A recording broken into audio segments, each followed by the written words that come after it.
Officially, everyone, Kim, Sally, and Lynn. Nice to see you. So I think we're just going to dive into our text reading for today. So we've got quite a bit. It's 11 paragraphs. We might not finish it all, but we'll give it a go. And then at 7 o'clock, there's the masterclass. I want to do the, we normally do up front, the inspirational quote, followed by the lesson for today as part of that. Okay, so let me just share my screen. I've done some prep on the text.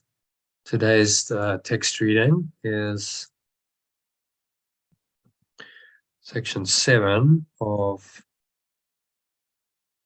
chapter 7, and it's called the Totality of the Kingdom. So let me just share my screen with you.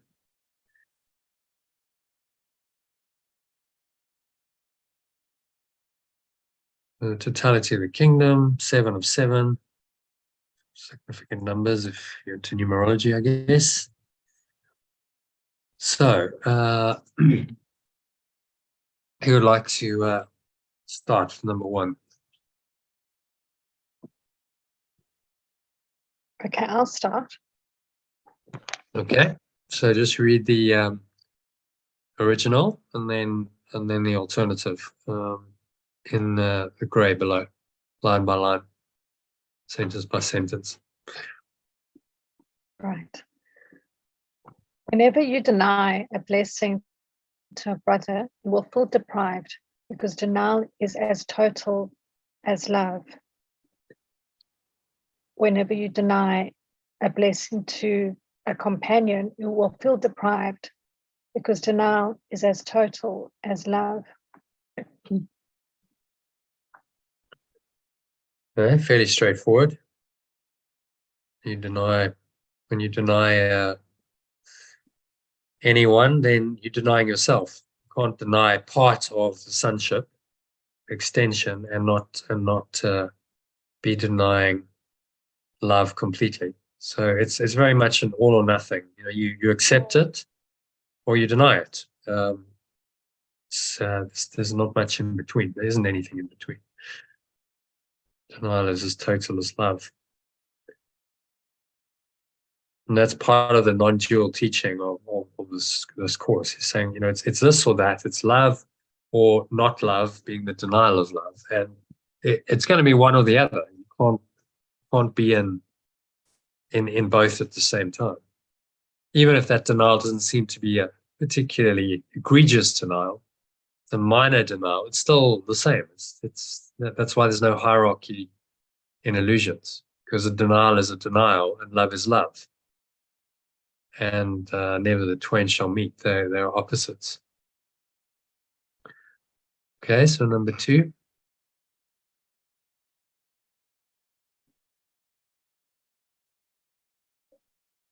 Okay, Kim, do you want to carry on with number 2? Can you hear me okay? Can you hear me? Yeah. Good, okay. It is as impossible to deny part of the sonship as it is to love it in part. It is as impossible to deny part of the extension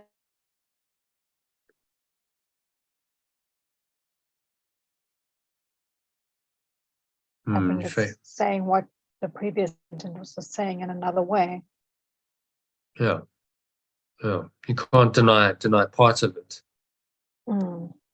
without denying the whole of it. So it's kind of an all or nothing deal. He says that many times in many ways. But probably one of the strongest statements of it at some point, he says this course will be accepted entirely or not at all. So you either say, yes, I accept this as the truth and all the consequences of that therefore are true, or I deny it, in which case I'm denying it entirely. It's because there's only 2 options and the one denies the other. fortunately, because it makes it quite clear cut. Because of that, we have a very clear choice, and we can make that choice without ambiguity and equivocation and all these things that the ego specializes in, which really makes no sense because you can't reconcile love and fear. It's one or the other. Are you, Christine? I'm very Welcome. tired, but may I come in and listen? Yeah, of course. Yeah. I've Hi, been out Christine. all day. Hi, been out all day and I've only just got back, but I really wanted to join. Yeah. So I've missed, Yeah, have I most missed welcome. a lot? No, we just done a share, which you can catch up on the group. I recorded that as an expression session, and we've just started paragraph 1 of the text. So I know you Okay. haven't missed very much. Yeah. Great. Thank you. Okay. All right, you want to carry on, Kim? Yeah. Nor is it possible to love it totally at times. Same. Nor is it possible to love it totally at times. I think the rest of it you can probably read in the alternative, because most of the translation's done. All right. You cannot be totally committed sometimes. Denial has no power in itself, but you can give it the power of your mind, whose power is without limit. If you use it to deny reality, reality is gone for you. Let's make that a capital bar there.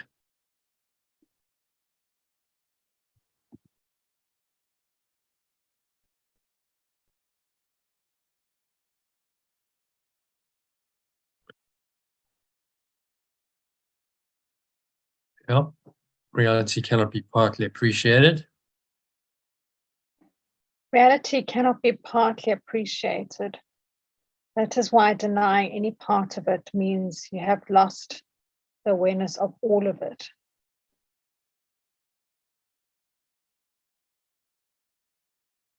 Yeah.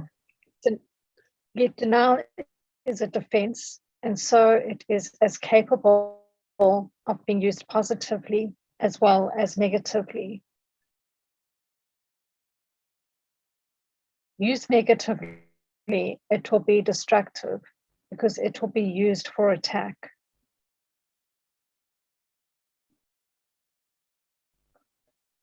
But in the service of the remembrance of perfect love, it can help you recognize part of reality and thus appreciate all of it. I'm not sure if I understand that. In context of that's not all or nothing. If you recognize part of reality. Yeah. The service of the remembrance of perfect love can help you recognize part of reality and thus appreciate all of it. Okay. Yeah? So mind is too powerful to be subject to exclusion.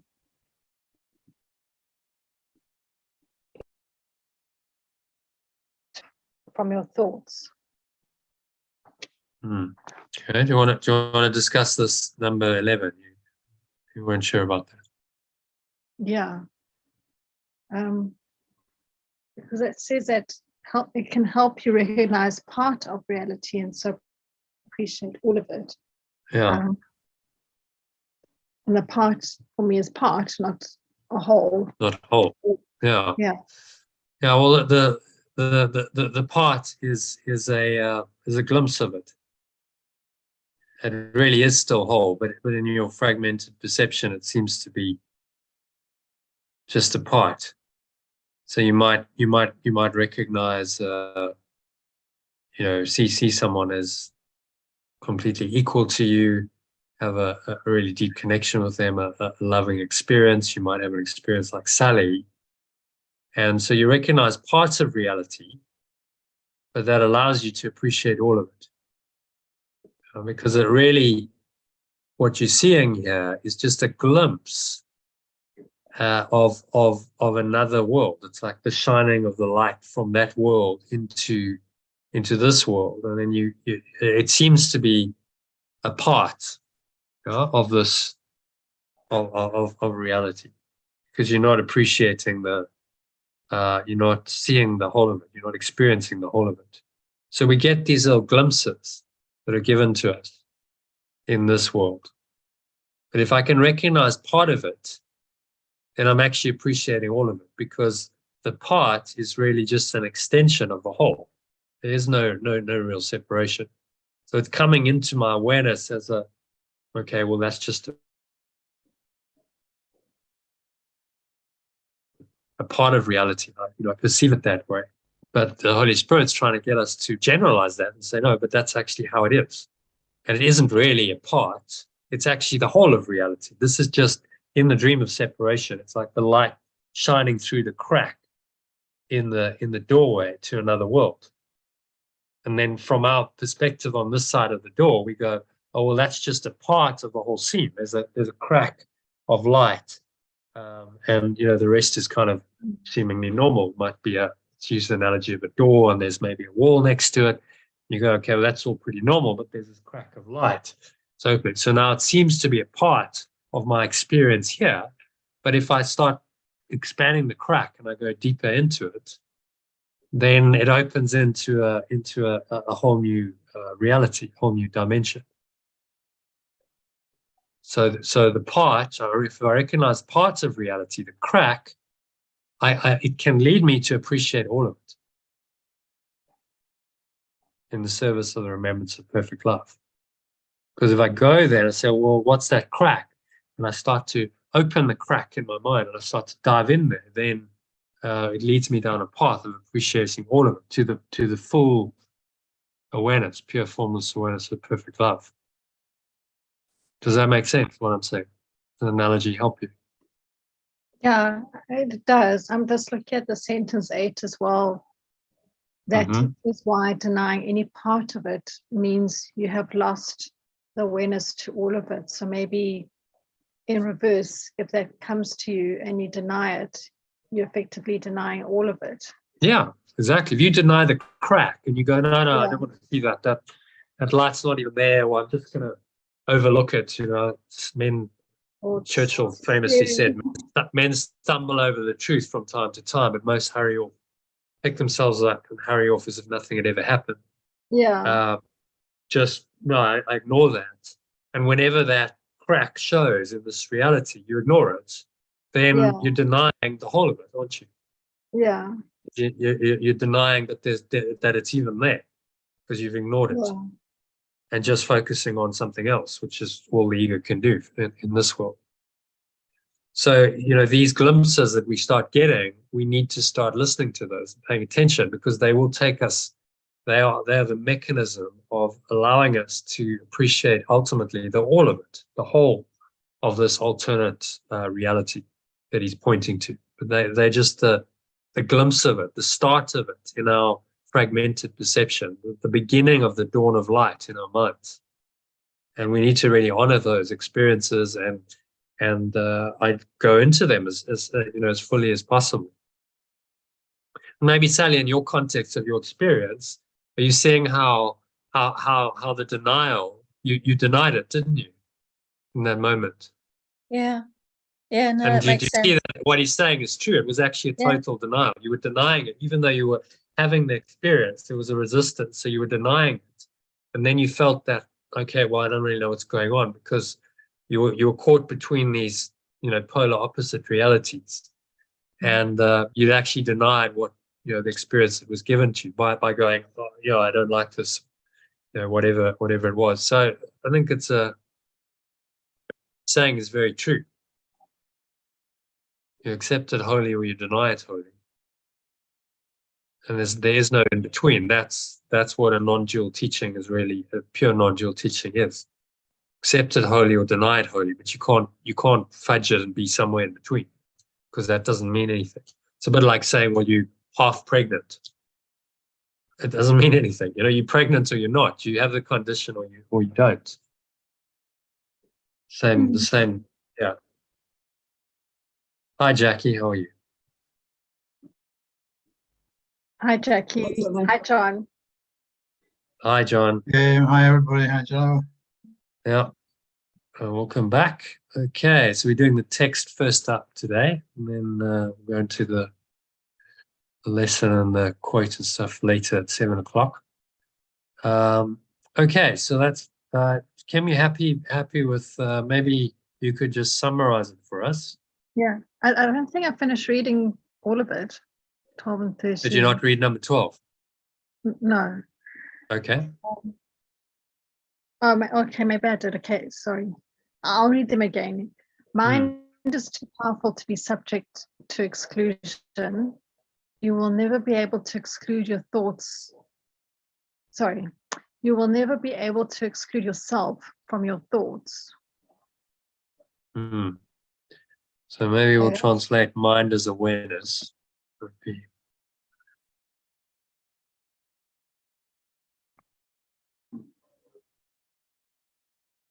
maybe your awareness. I think might be good. Your awareness is too powerful to be subject to exclusion. So as soon as you exclude, what do? You separate and you split it off, don't you? Exclusion and separation are synonymous, as we said in a recent section of the text. So as soon as you exclude a part, then you're in separation, you're in duality. You'll never be able to exclude yourself from your thoughts. Now I think that would be more meaningful if we said that, we split it and said your capital self. Never be able to exclude yourself from your thoughts, because yourself and your awareness are synonymous. So although we think we can, this is the delusion of a separate self, that we can exclude our true self from our thoughts, we can't. Even when we try, that self is still there.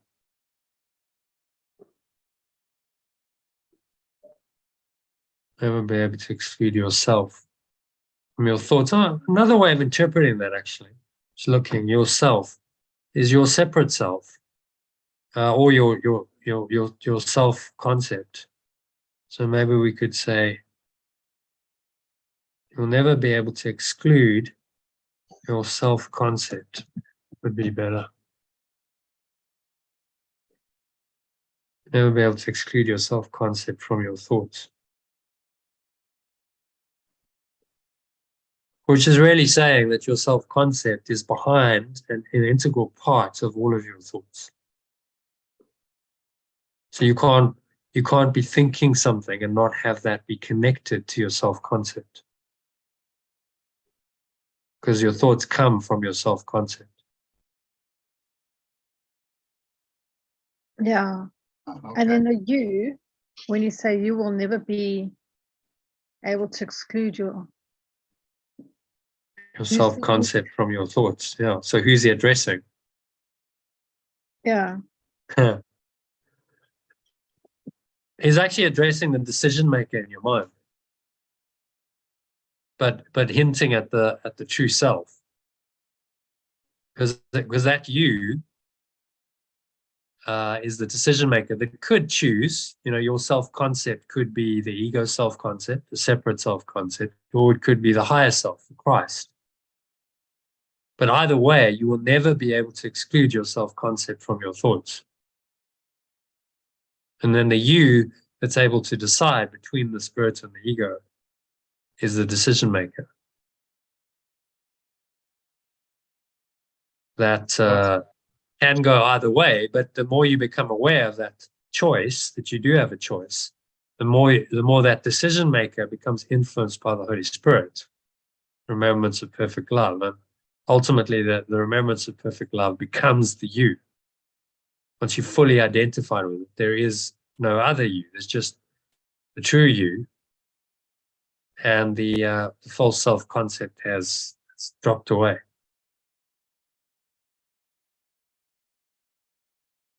But the decision maker is not second level, is it? It's first level. No, decision maker, because a decision maker implies a split.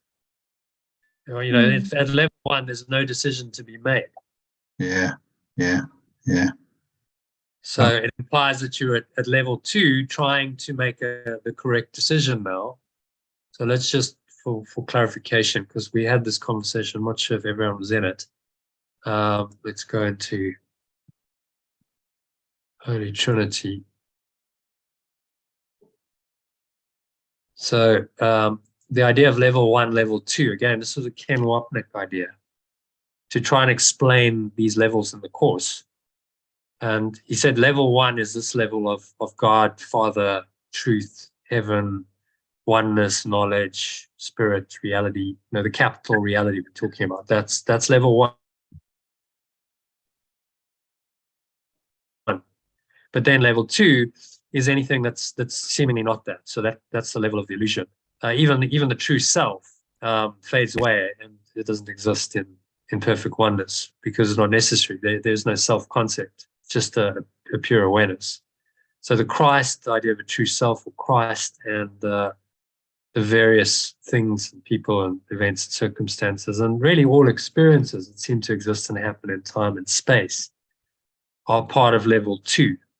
Now the decision maker is the part of your mind that still is able to see choices on level 2.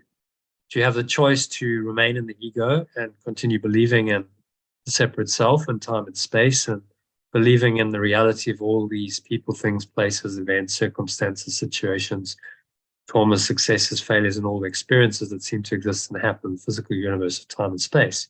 You could continue believing in that, or you have another choice to believe in this reality and reinterpret all of your experiences from the perspective of the true self, the one self, and the oneness that it represents in this world. So then you recognize that you have a choice, but the choice is still having to happen at the level of this world, which is level 2. Which is why it's perceptual. So it's why it's a miracle and not a revelation, because it implies that you're going from one state of mind where you've decided for separation, and you're shifting your mind to deciding for truth. And that shifting process is called forgiveness, or a miracle, or the at-one-ment process, or the process of salvation, or true perception, or Christ's vision. There's many terms for it, but it implies a shift from one state to another, from a less desirable to a more desirable state of mind. But all of that's happening within the construct of level 2, where there's apparently duality. You apparently have a choice to make between the two opposites. John, does that make sense? Yeah. John, just switching around a little bit and going over to the lesson for the day. The first paragraph says, the part of your mind in which truth abides is in constant communication with God, whether you are aware of it or not. Yeah. It is the other part of your mind that functions in the world and obeys the world's laws. So I get that. Yeah, there's a right mind and there's a wrong mind. There's a mind of spirit, mind of the ego. But what it's saying is it's all part of the mind, and that is the bit that doesn't sit well for me, because you've got right mind and wrong mind sitting within the mind, and then you capital mind. Well, if it's capital mind, it's level 1. Yes. In which case there is no, at level 1, there is no wrong mind. No. So how can the mind encompass the ego mind? It doesn't. That's the whole point.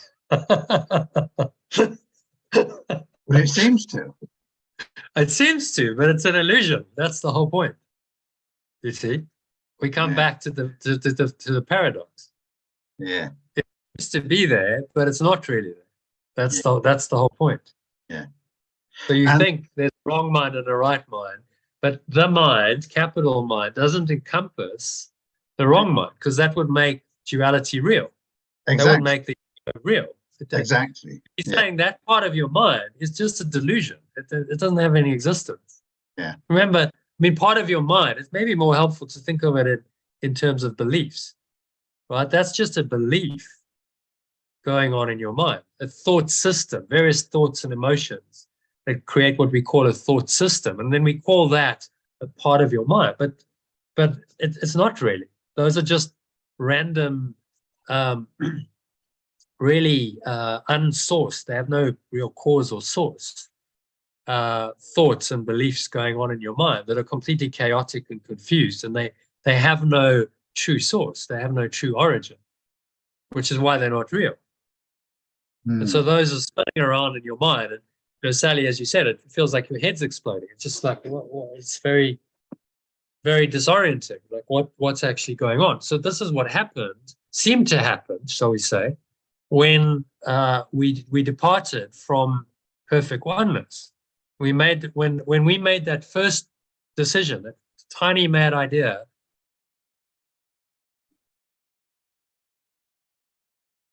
to go into and believe in the dream world, then this is the kind of confusion that unfolded for us. And let's just find. I think I'll need to just get this diagram up again. It's massive confusion.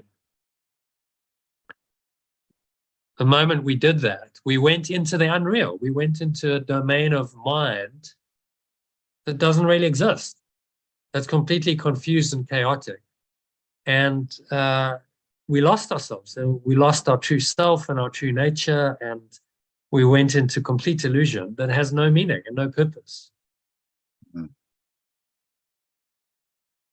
So that seems to be now level 2. From our perspective, that seems to have some reality.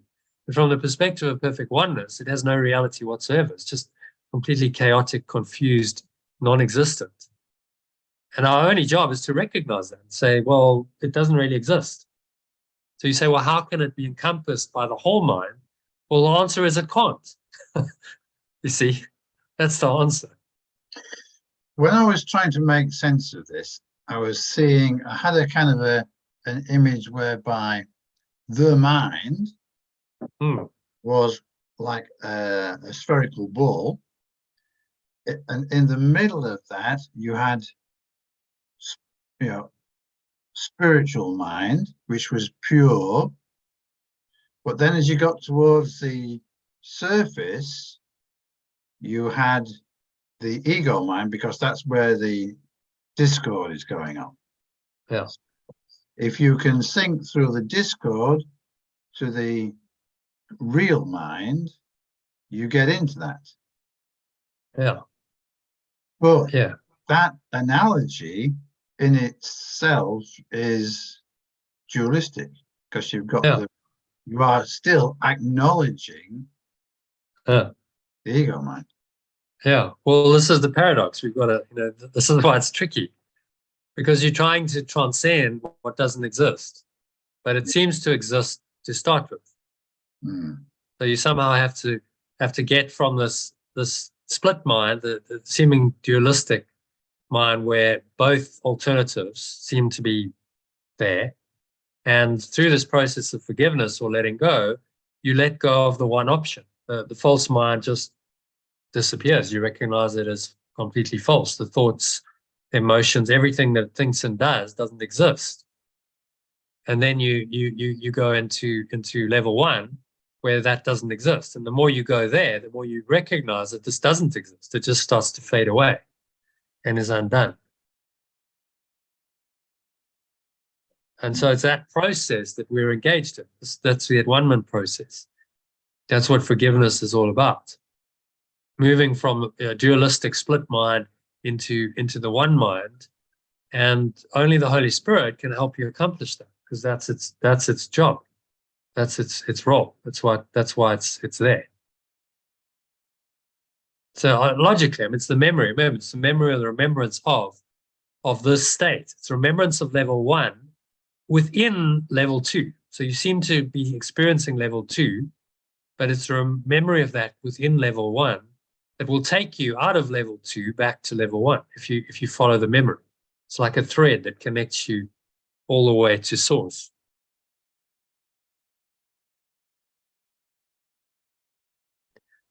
So that, the teaching is, well, when that thread comes and you get a glimpse of it, then accept it, because that then puts you on the track where you're going to be taken down that track into the whole thing, into the perfect oneness, and duality will eventually disappear if you continue on that track. But if you deny the memory, then you're denying oneness entirely, and you've now denied it, and now you have to accept the reality of the ego's alternative, which is the separate self in this world. Does that make sense to everyone? Yeah, I am beginning to see it, actually. Okay, that's good. It's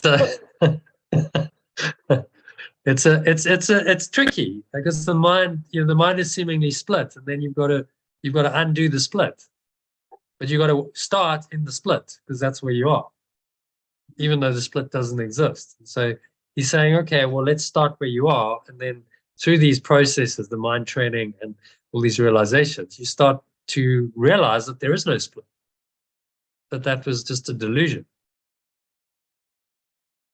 Any other mind than perfect oneness is simply not there. It doesn't exist. There's no reality to it at all. And as Sally was explaining earlier, it's quite disconcerting to go into that, go, whoa, I'm just like losing everything here, because we think that what we've created here is now everything, and this has been denied, and so it's become nothing. And now we've got to turn that around and say, no, this is actually nothing. And what we thought was nothing is actually everything.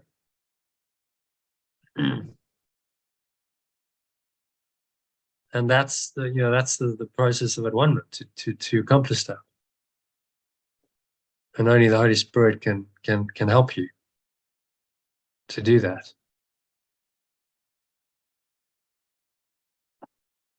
Okay, so any questions on that? Yeah, also, I mean, thanks for asking that question, John, because, coming back to who the decision maker is, I take it it's the true self. So it's like, even though that's kind of the right mind that has to decide. Yeah. Oh. The decision maker, as soon as you start coming into the idea that you have a decision maker that can evaluate the options, and you start seeing those options correctly, you're coming into your right mind, aren't you? Because you're seeing you actually have a choice. You don't have to continue just choosing what you've always chosen. You thought that was the only choice, the ego. You recognize that you do have a choice. So the idea of a decision maker is the start of this right-mindedness, the start of this awareness that you can choose something else. And that's where it starts. Well, that's where the awakening starts. It has to. And that's why he spends so much time in these early lessons, saying, see it correctly, change your perception. I'm determined to see a number of variations. I'm determined to see things truly, and I'm determined to awaken, really, is what you're saying, because it requires that decision. Okay, I'm determined to see it differently. There is another way. And the more I go there into that other way, the more I'm going into level 1, and I'm letting go of the idea of level 2. Level 2 never existed. It was always false, a fantasy world. So the decision maker is our awareness inspired by Holy Spirit. Yeah, I've got a few doubts about whether I actually want to. Rough. Whether you actually want to? No, it's like that we're on mute. Right. I was going to ask you a question. Yes. So when on the basis that you're channeling spirit. You say when you talk to us, you're channeling spirit. So, Well, presumably- no, I don't say that. I never Really? said that. Oh, I well, just that's said, fine. well, channeling is a It comes channeling through is, you. You said it comes through you. yeah, channeling is sort of the idea that your mind is taken over by some other entity, but it's really just my own memory. It's a memory of this state that's activating and then, you know, coming through from a deeper part of my mind that remembers the truth. So that's all it is. It's just the true nature or self revealing itself and speaking within the dream in seeming, you know, in a body duality, all of that to bring more awareness of the truth. So you're performing the role of the Holy Spirit. Really, the Holy Spirit speaking to us from that memory. Yeah. So you're where would you be then? You'd be in the blue box, the middle blue box, or Yeah, so it's a true self, because the true self and true perception still acknowledge the dream, but they undo the dream, right? So they're only necessary, the true self and the Holy Spirit or remembrance of perfect love are only necessary within the construct of the dream. They're not necessary once you've transcended it. They disappear into pure formless awareness. But here they have a very useful function. They have a corrective function and a teaching role to play, because through them we can awaken from the dream of the separate self and ultimately go into the perfect oneness. okay.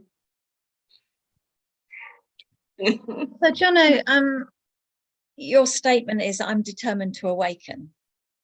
Mm-hmm. How many people are really determined to awaken, you know, all in?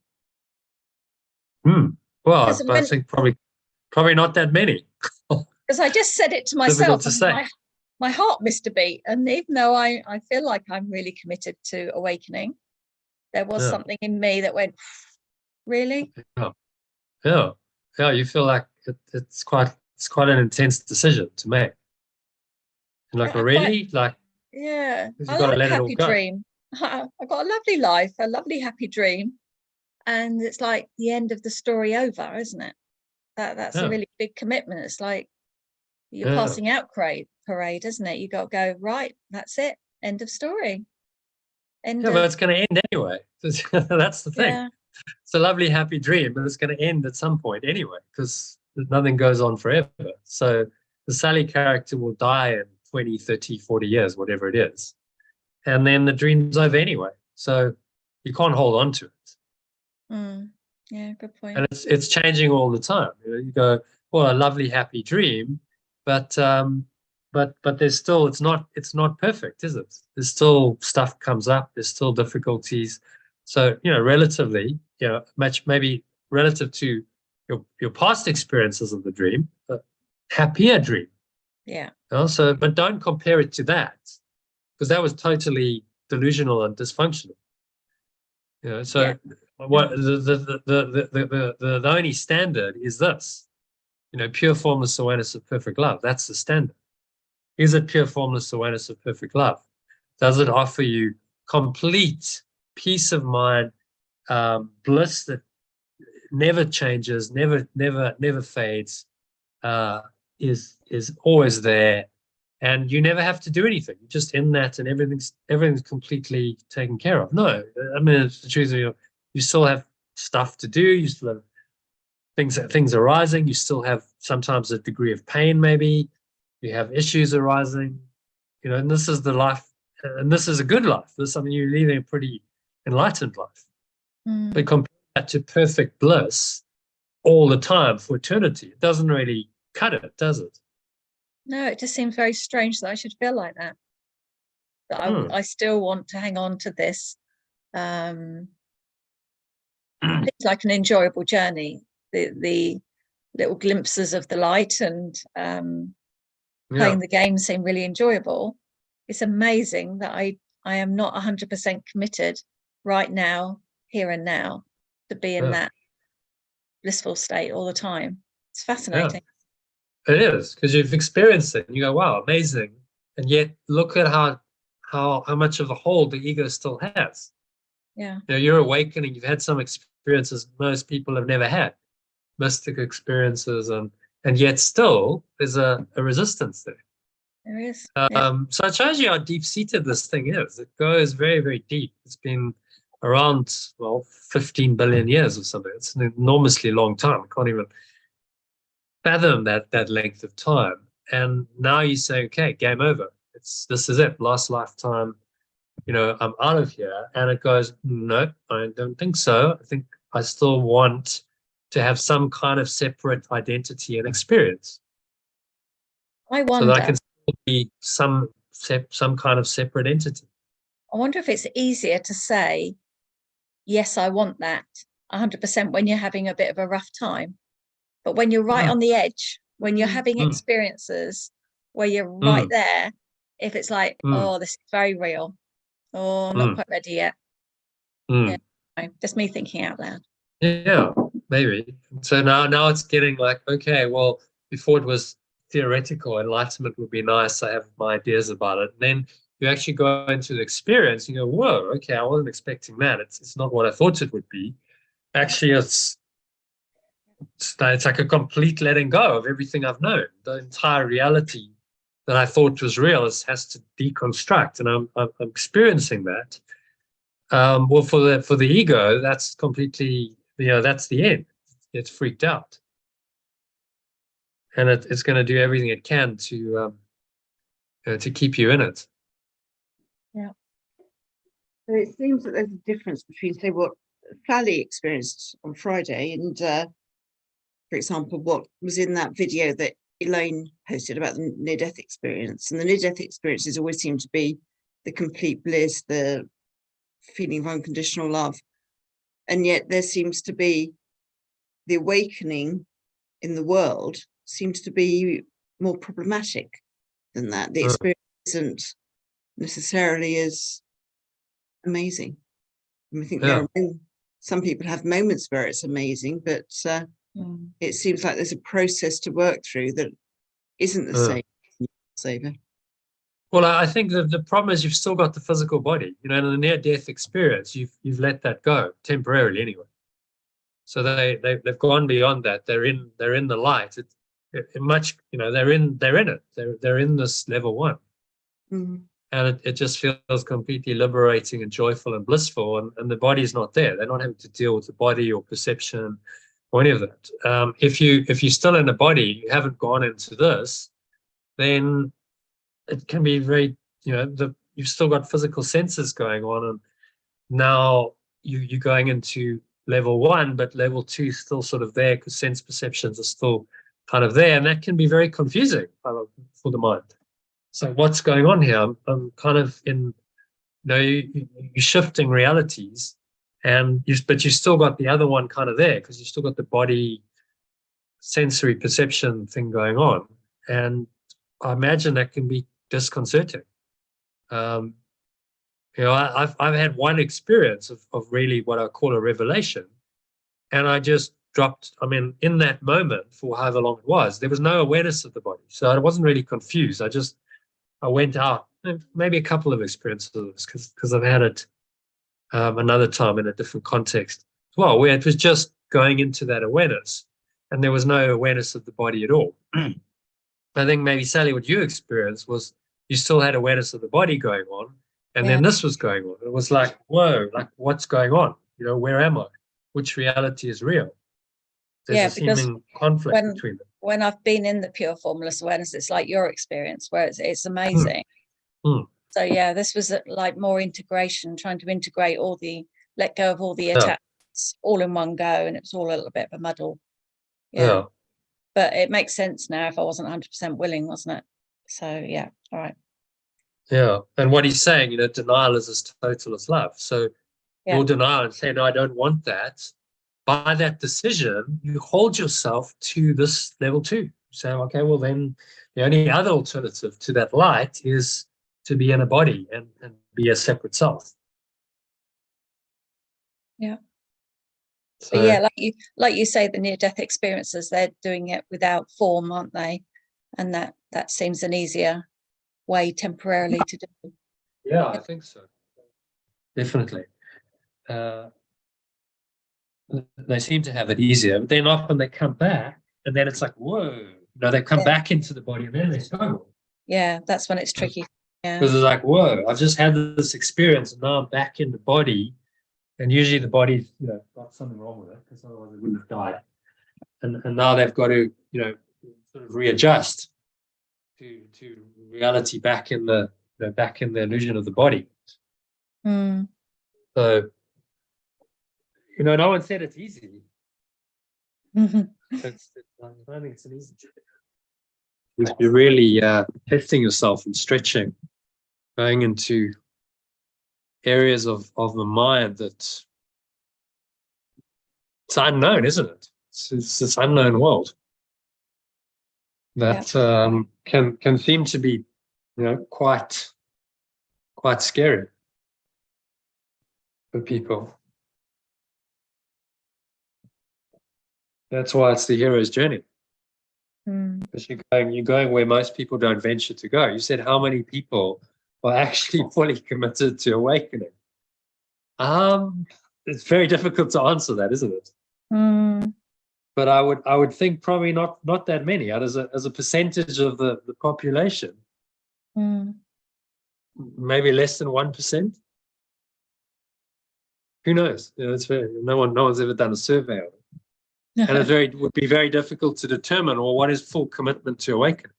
You might say it, but then it's like, oh, when it actually happens, like you said, then you have the doubt. You go, whoa, I'm not so sure about this anymore.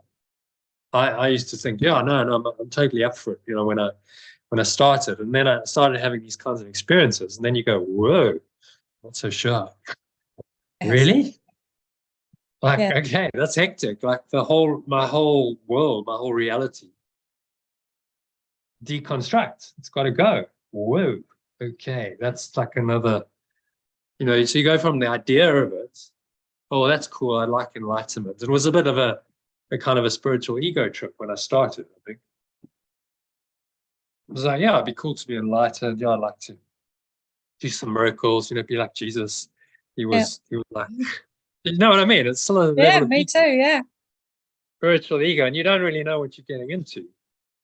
And then you really start to go for it, and then realize what it actually entails.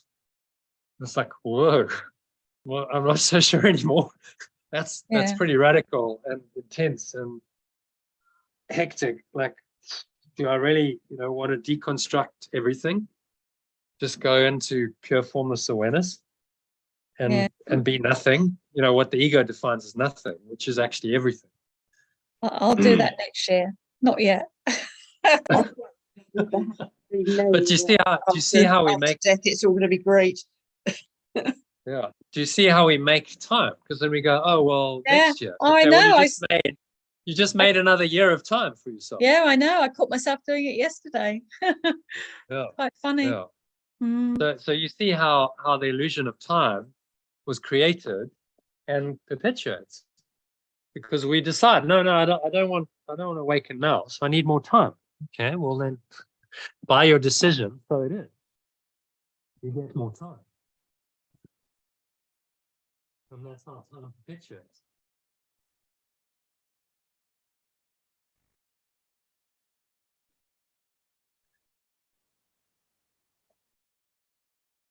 Fascinating, isn't it? Yeah. People have awakened when they've got dependent children, because that would be quite a challenge, wouldn't it? You feel like you've got to be there in the world for your children. I mean, it was interesting, that video that I watched this afternoon, actually, that Elaine sent through. The guy came back from the near-death experience with that experience of what it's like on the other side, because he came back for his son. Yeah. But if you've not had any experience of awakening or anything like that, I wonder if you would be all out for enlightenment in that situation. Whether you'd actually think, no, I'll leave this till they've grown up. Difficult to say, really. Everyone's gonna react differently, but these kinds of relationships and special relationships, as the Course calls them, are part of what bind us here.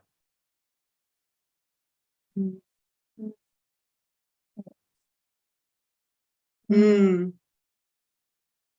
So why would you come back? I mean, you're not going to really come back for, I suppose some people have special relationships with things like substances and so on. But what really brings us back is people, isn't it? Oh, but the relationship, my son, it's my son, my daughter, my partner. I can't leave them on their own. That's not the right thing to do.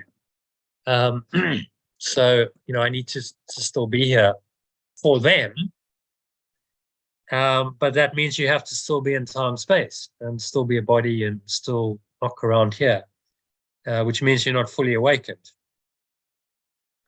yet. So this isn't saying just leave everyone behind and go anyway.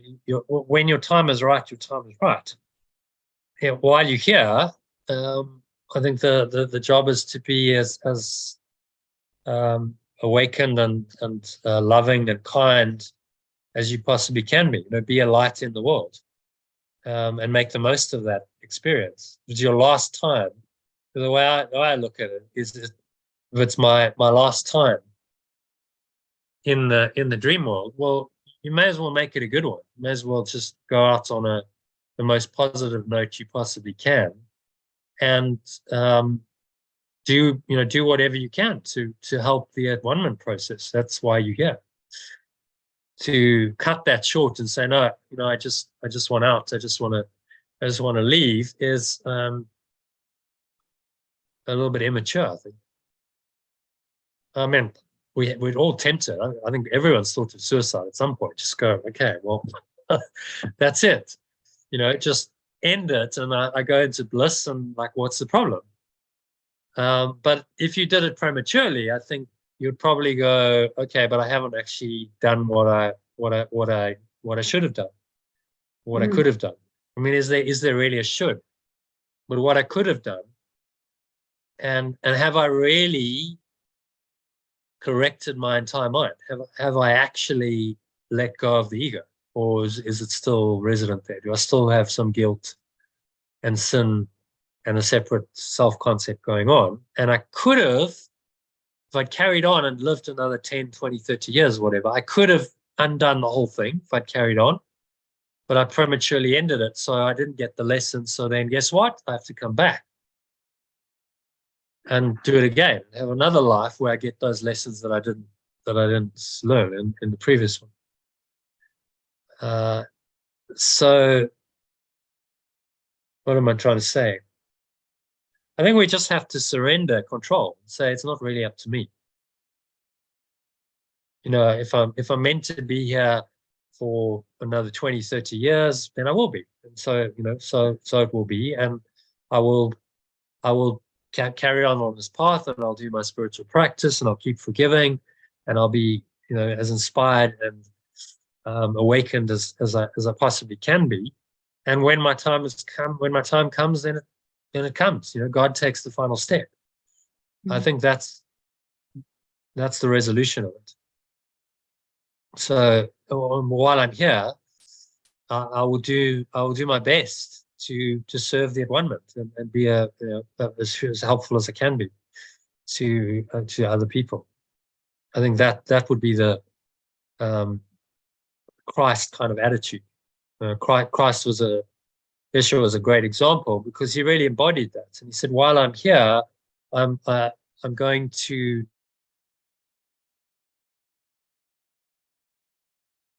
do whatever I can. And he had this whole mission, creating this movement that has profoundly changed the world.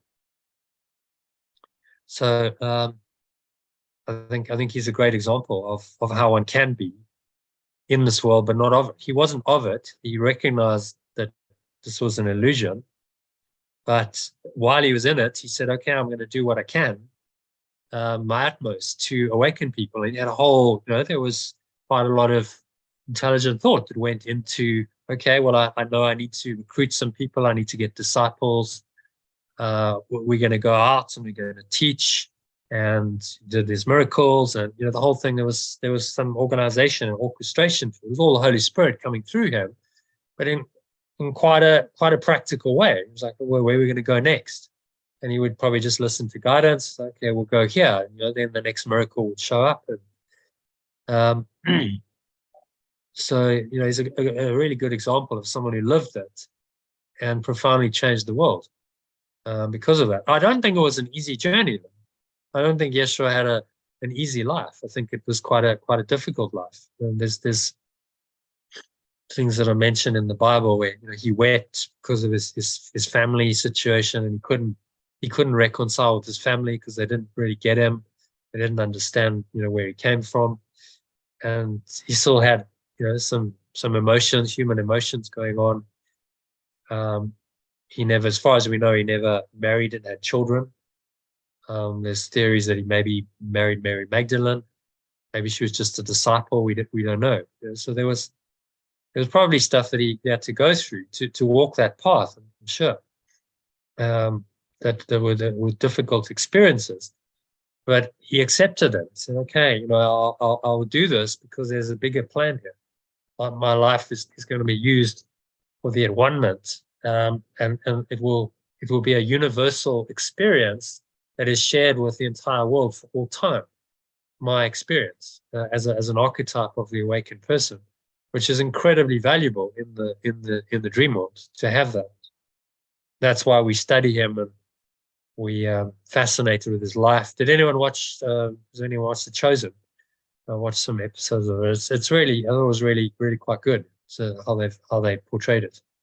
There's a human side, even though he's but he was very quite practical, saying, okay, well, yes, I'm bringing in the Spirit of God, but it's being done in these miracles, and it's quite practical way.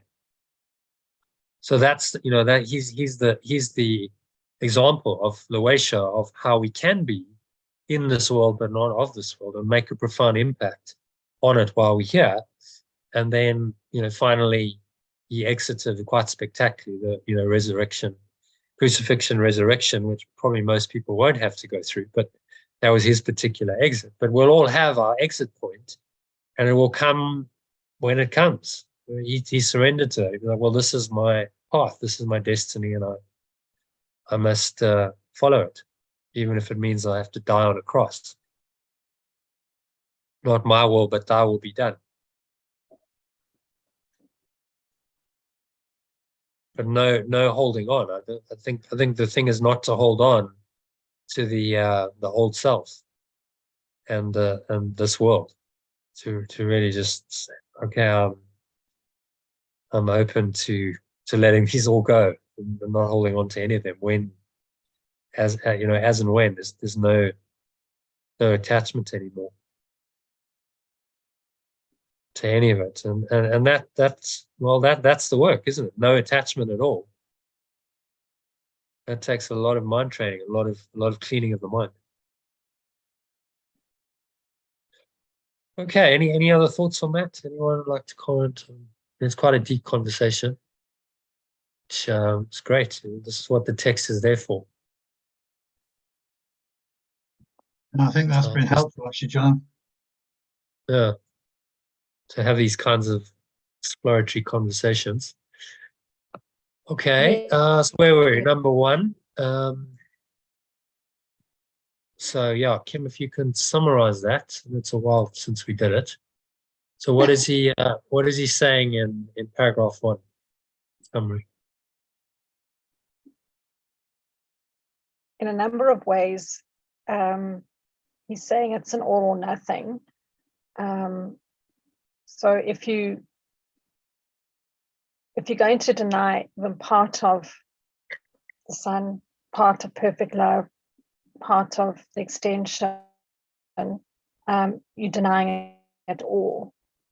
So in a couple of ways, you can either say, if you think that you giving all of your love sometimes or giving some of your love all the time, that's still a nothing, versus giving all your time and all your love, which is an everything. Mm. And if you, however, if you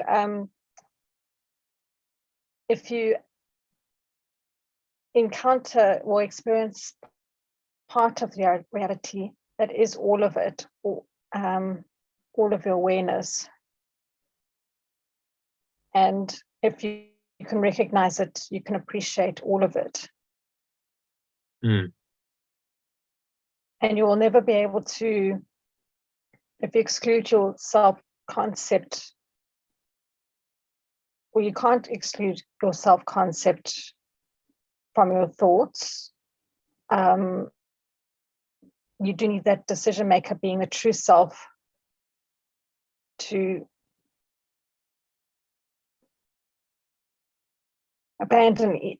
work on dropping the ego. Mm. Oh, so ultimately you're the only self that's left is the capital self. And the small self concept has been eliminated from your mind. Yes, so through your true self,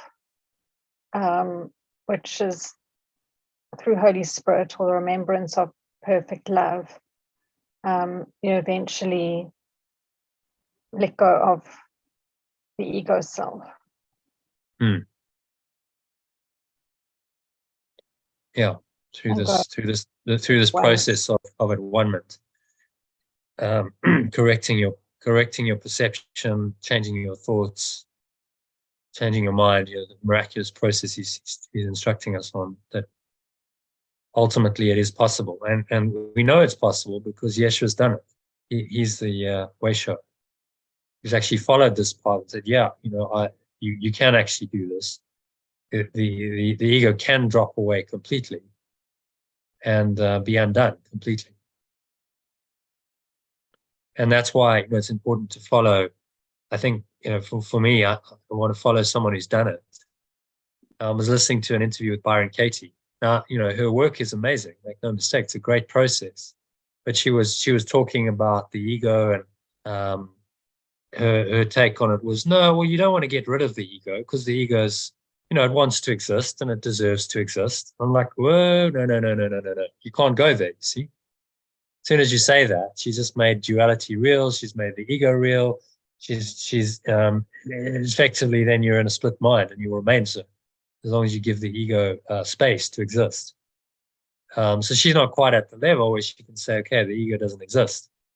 And it must be undone entirely. So this following Yeshua and this course mean that you're being held to the highest standard possible. He's not giving you the option of duality and anything less than full awakening, which is why it's a difficult course, but it's also why it'll work. It will actually ultimately free you. Because anything less, as he's saying here, means, well, you've accepted duality, you've actually denied love, and if you deny love, how can you fully accept it and be in it? It's not possible. So the denials happen in subtle ways. Byron Katie's, oh, well, the ego we don't try and eliminate it, we just sort of work with it, it's okay. We realize it's not really us by doing the work. But we still allow it to be there. It's kind of a fudging it, isn't it? It's a split mind. It's a compromise approach, which is actually nothing. So then she's made the ego real, and there will never be an awakening. You do the work forever with that belief, you will never awaken because you're not willing to. Does that make sense? Yeah. It does. Yeah. So this is the ultimate. I mean, there isn't a higher path. There are other non-dual teachings, and they'll ultimately say the same thing. But he's holding us to a very, very high standard. saying it's all or nothing here, go for the whole thing. For a lot of people, that's too much. They can't accept it, so they won't study the course. So no, I want a friendlier spirituality. I want something that's a little bit less black and white. That's basically allows my ego some scope. I can still follow this path and remain in the ego, because the teacher will say, oh, well, it's okay, we can accept a little bit of ego, it's not a problem. No, it's a huge problem. You're accepting all the pain, misery, sickness, suffering, and death of the world when you do that. And he just emphasizes that over and over for us, saying, well, you can't accept both of these things. It's it's an all or nothing deal here. So go for it entirely or not at all.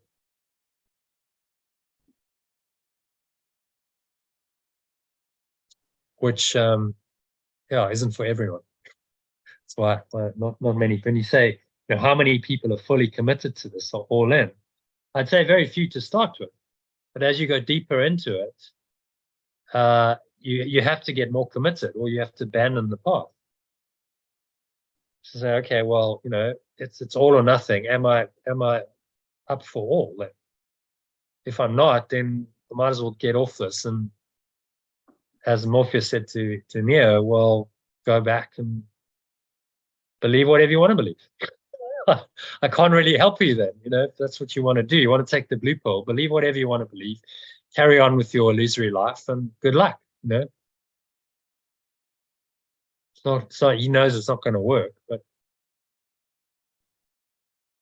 so you can't unknow it though, can you, Jono? Once you know it, you can't unknow it, so you can't really go back. No, not really. I mean, because even if you said, okay, no, this is too scary, let me go back to how Sally was a year ago, you couldn't really, because everything's changed. So how can you return to that pre-awakened state of mind and make it sustainable? So the delusion, I mean, it was quite useful in the Matrix, because you saw the alternative. Cypher was the guy saying, no, I can go back. I can go back, and they'll put me back in my body, and I'm not going to remember a thing. But he was deluded. He would have remembered, and he would have gone. There would have been a split in his mind, and he probably would have driven him mad, and he would have ended. Even if they'd made him a successful actor or something, he wouldn't have coped. He would have been on drugs and whatever, because there would have been something in his mind that knew that this wasn't real.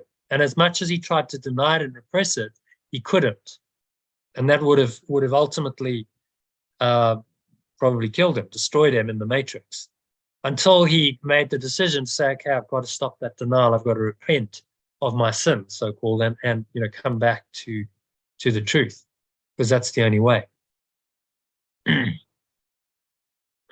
Okay, so well summarized, Kim. That was brilliant. Thanks for that. So let's do. I'm going to just translate this. Sorry, personalize it.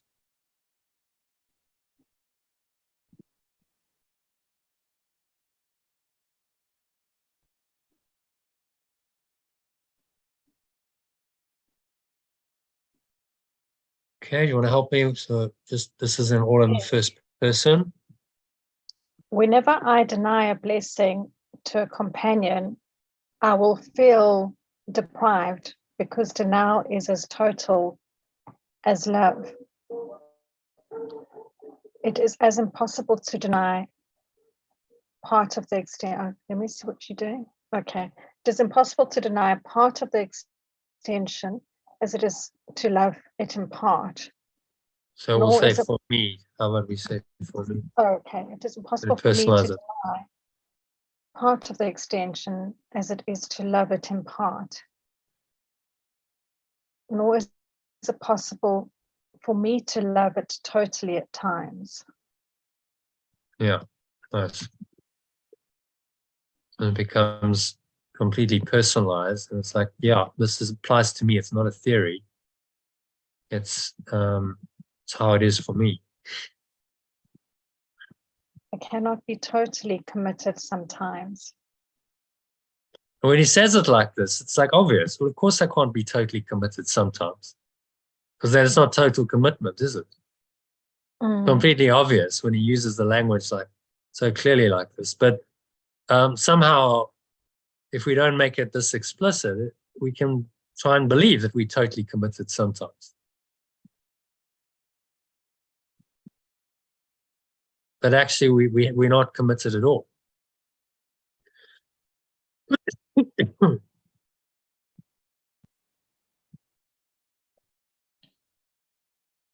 But I can give it the power of my mind, whose power is without limit. If I use it to deny reality, reality is gone for me.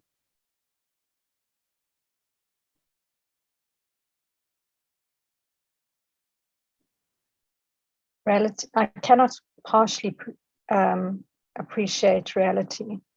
That's good, yeah. Try and make it active rather than passive tense.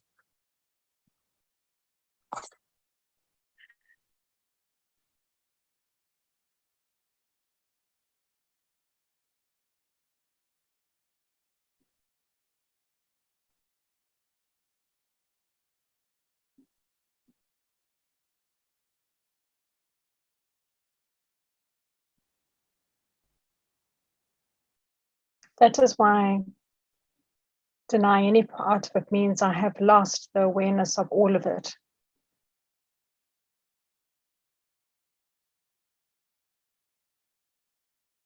When we say when I deny, part of it means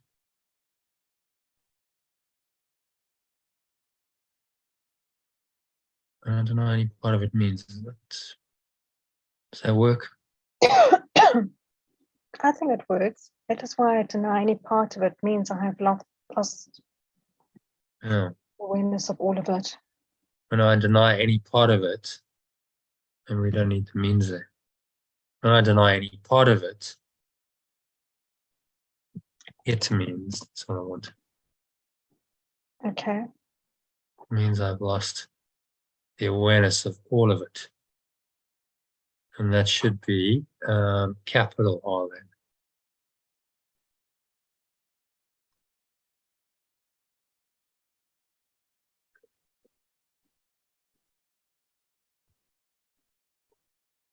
Because we're talking about reality here. It means I've lost the awareness of all of it.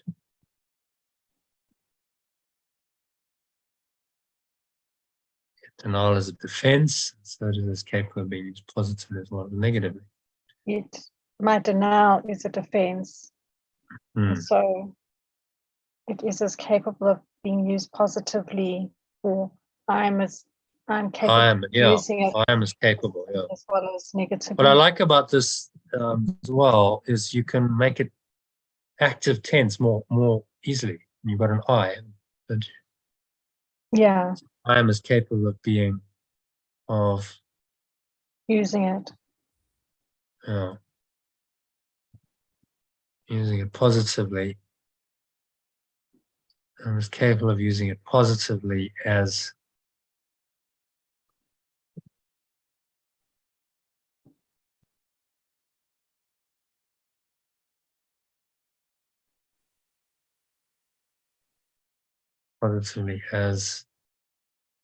I am using it negatively, but I think you can leave it. I need to say that? We need to say I'm capable. I don't think we use it positively. As capable of using it positively as negatively. Yeah. I think that's understandable. If I use it negatively, it will be destructive. Yeah. Exactly.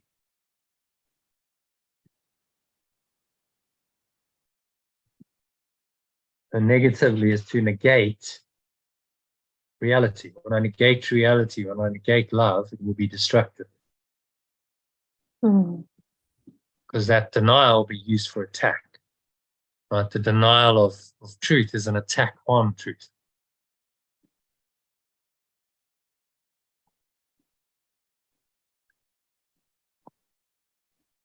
In the service of the remembrance of perfect love can help me recognize part of reality and so appreciate all of it. My awareness was too powerful to be subject to exclusion. I will never be able to exclude my self-concept from my thoughts.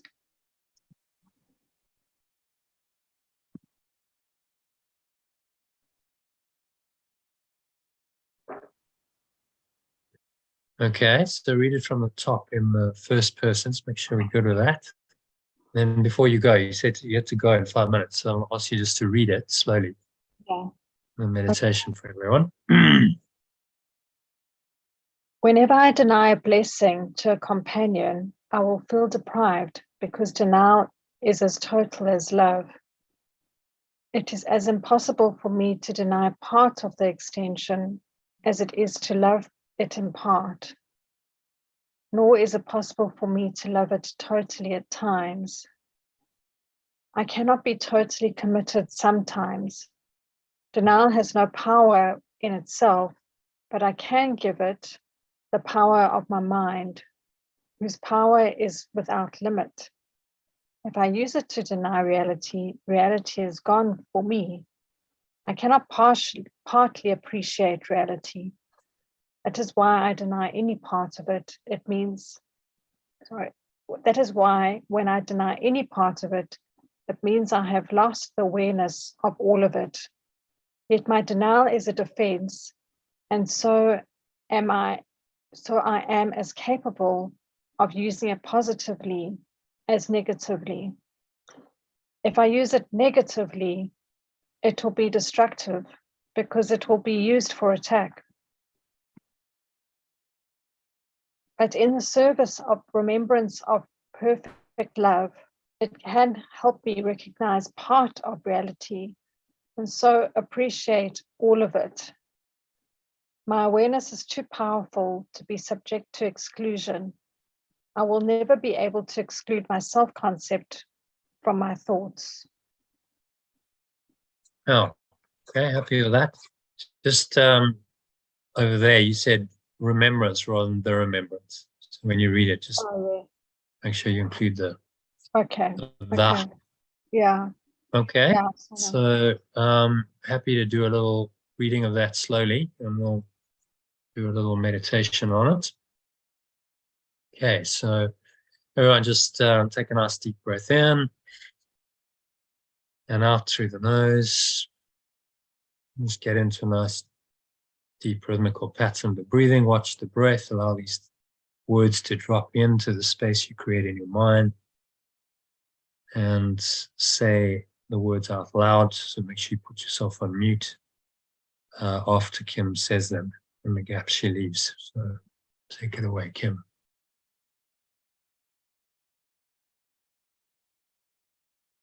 Whenever I deny a blessing to a companion, I will feel deprived because denial is as total as love. It is as impossible for me to deny part of the extension as it is to love it in part. Nor is it possible for me to love it totally at times. I cannot be totally committed sometimes. Denial has no power in itself, but I can give it the power of my mind, whose power is without limit. If I use it to deny reality, reality is gone for me. I cannot partly appreciate reality. That is why when I deny any part of it, it means I have lost the awareness of all of it. Yet my denial is a defense, And so I am as capable of using it positively as negatively.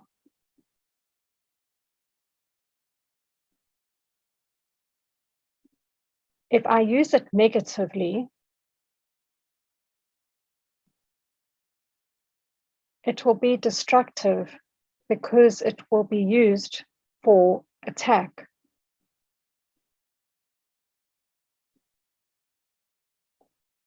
But in the service of the remembrance of perfect love,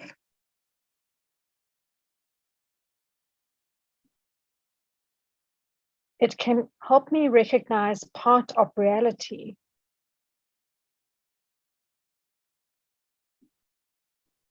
and so appreciate all of it. My awareness is too powerful to be subject to exclusion. I will never be able to exclude my self-concept from my thoughts.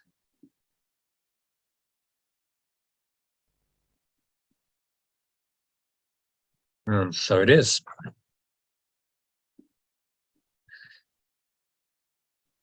All right.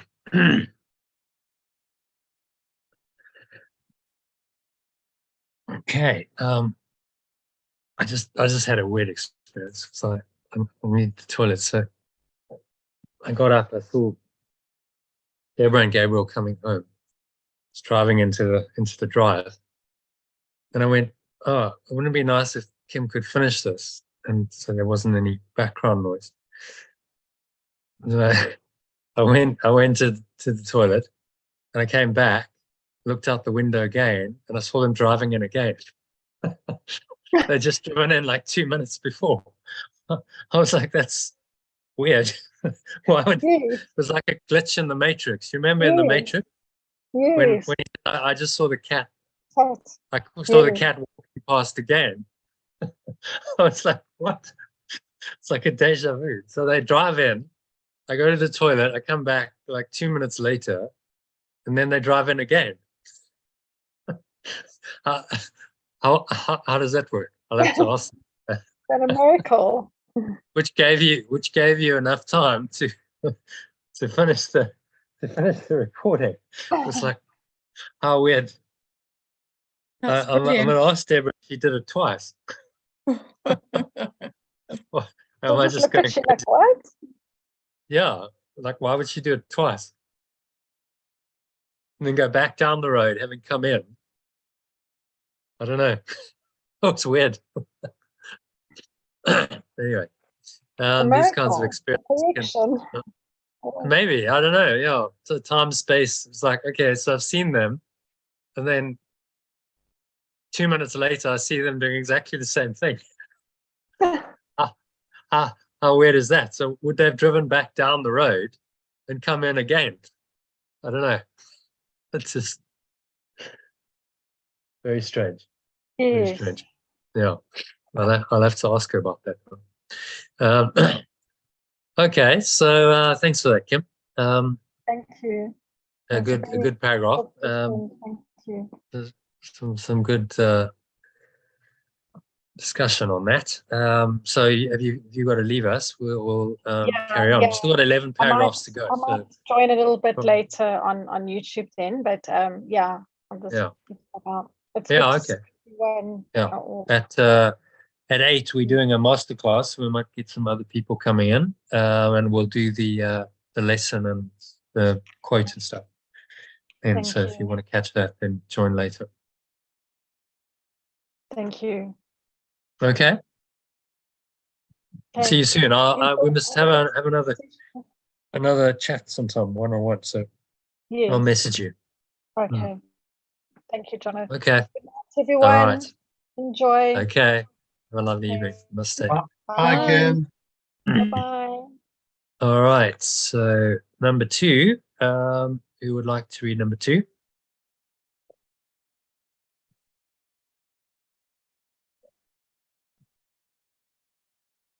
I'm happy to do it. Okay, off you go, John. When a brother acts insanely, he's offering you an opportunity to bless him. When someone acts insanely, they are offering you an opportunity to bless them. His need is yours. Its need is yours. Their need is yours, isn't it? When someone acts insanely, they're offering an opportunity to bless them. Yeah, sorry. Could be. Yeah. You need the blessing. Or their need. So I'm going on that convention. I think, Jackie, we discussed it a while ago, that when you say someone, then it's okay to say they. Then you avoid the he-she dilemma. What do you think? Are we correct in this? She's wandered off. Has she? Oh, right. She's listening Okay. on YouTube. Right. Okay. When someone acts insanely, they are offering you an opportunity to bless them. Is that okay? As English grammar, rather than he is offering or she is offering.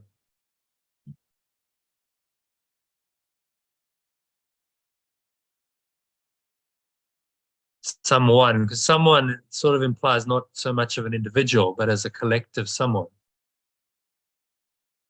Could be anyone. Okay. Oh, it's I've got it. So there you are. Hi, I've What come do you back. think? Yeah. So I looked that up, and obviously there's a whole movement towards gender neutrality anyway. So it is the way things are going.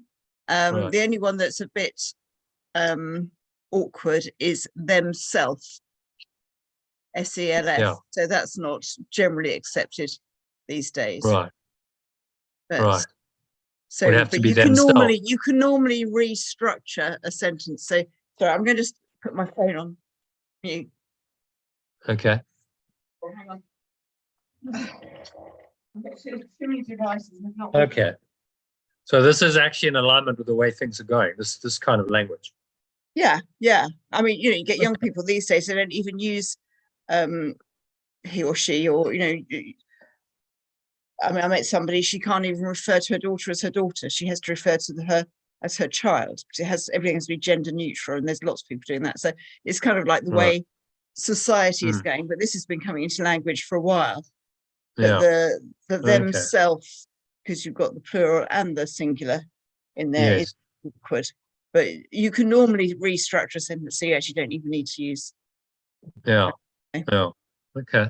So we'll keep to this convention because it avoids the he-she dilemma. We've translated sometimes he as she, but then you still have the duality, don't you? Which is kind of what we're trying to. That's a very good point, actually.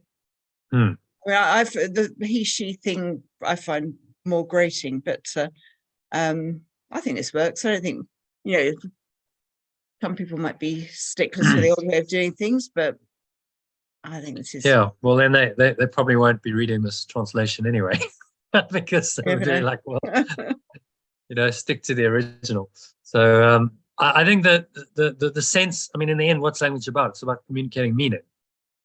So I think when someone acts insanely, they're offering you an opportunity to bless them is very clearly understandable. We understand what is meant. There's no ambiguity in that. So that's all that matters, really. Yeah, let's not assume it's always men acting insanely. Yeah. Usually they. Yeah. Well. Although I would say on the survey that I've done. Yeah. Yeah, because I mean, there's a thing with gender equality. Is okay. Well, then you got the females, get all the bad stuff too. It's not just the men who are insane. So their need is yours. It would be instead of his need is yours. Yeah. Continue on. Number 3. You need the blessing you can offer him. You need the blessing you can offer them. There is no way for you to have it. There's no way for you to have it except by giving it. There is no way for you to have it except by giving it. This is the law of God, and it has no exceptions. This is the law of perfect love, and it has no exceptions. What you deny you lack, not because it is lacking, but because you have denied it in another, and are therefore not aware of it in yourself. What you deny you lack, not because it is lacking, but because you have denied it in another, and are therefore not aware of it in yourself. Every response you make is determined by what you think you are, and what you want to be is what you think you are.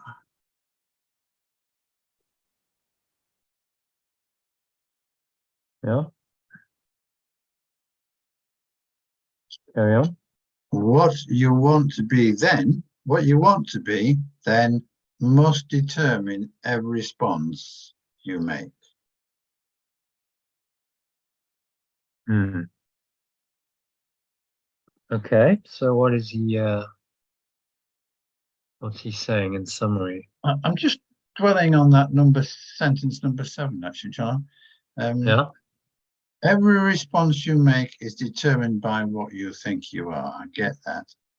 And what you want to be is what you want to be is what you think you are. Hmm.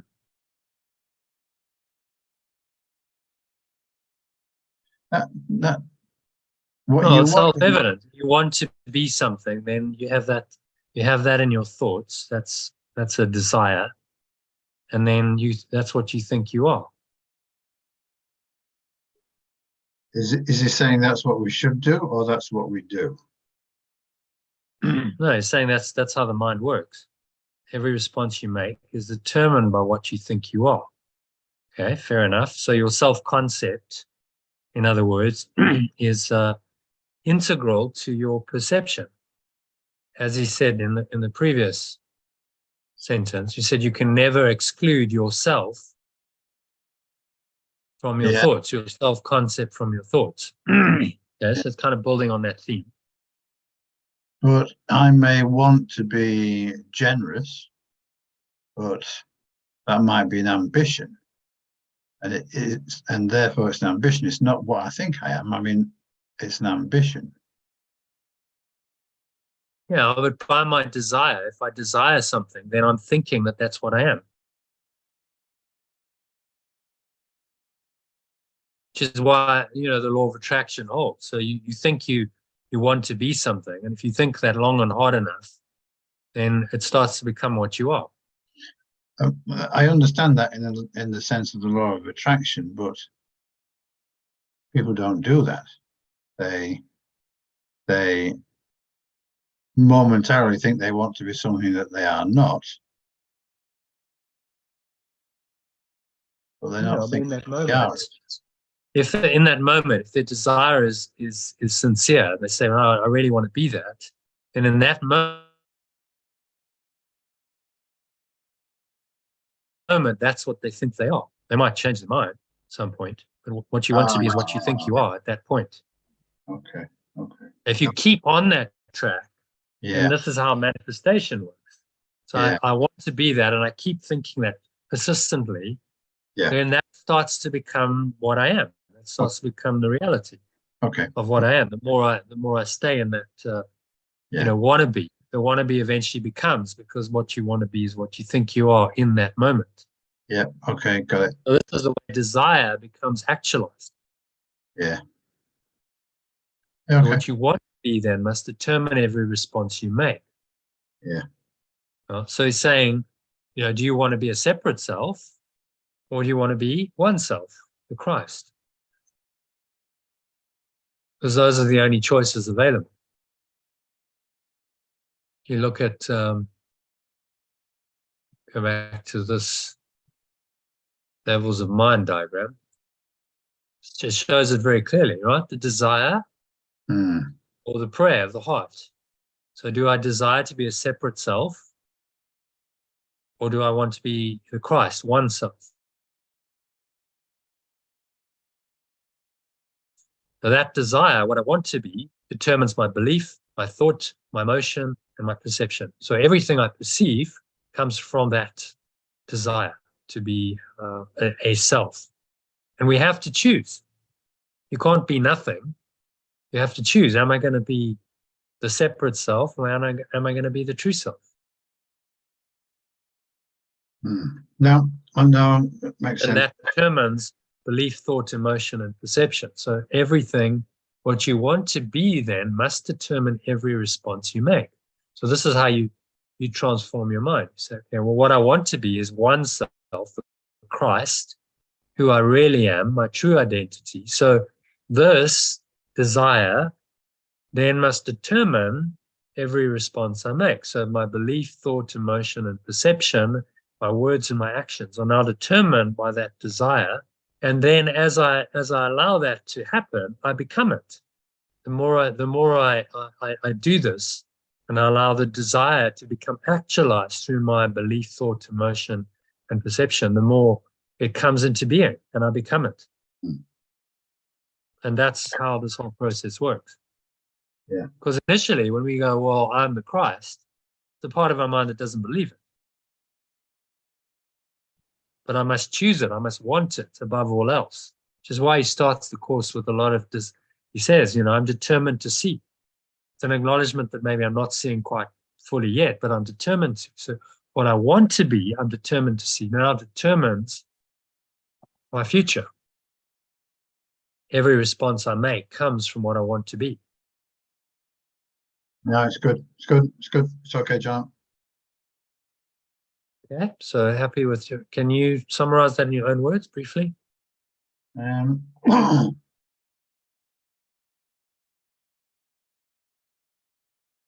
So if someone is if someone is acting stupidly and they're not in their right mind, the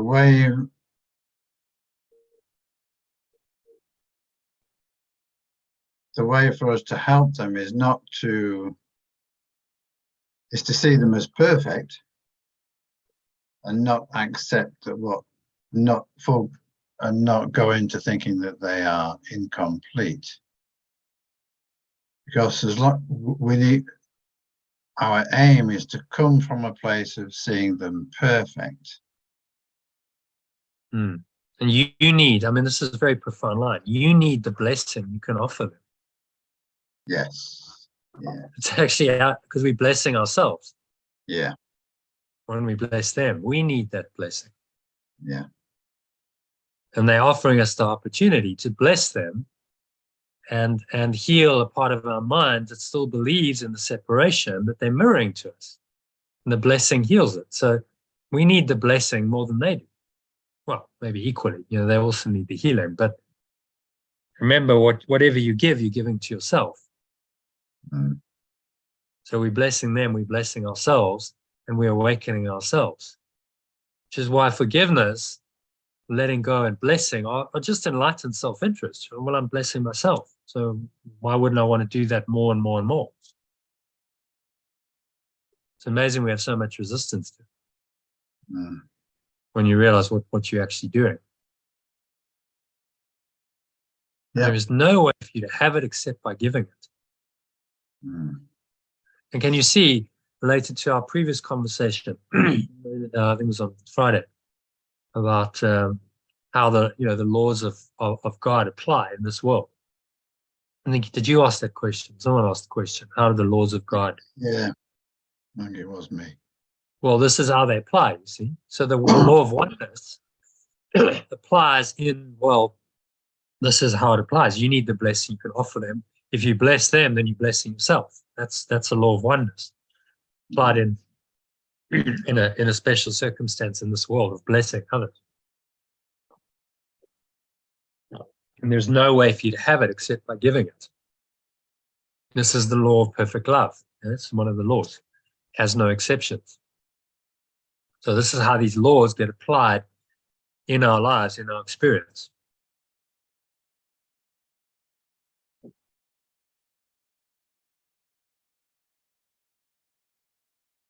Okay, anything else he's saying there?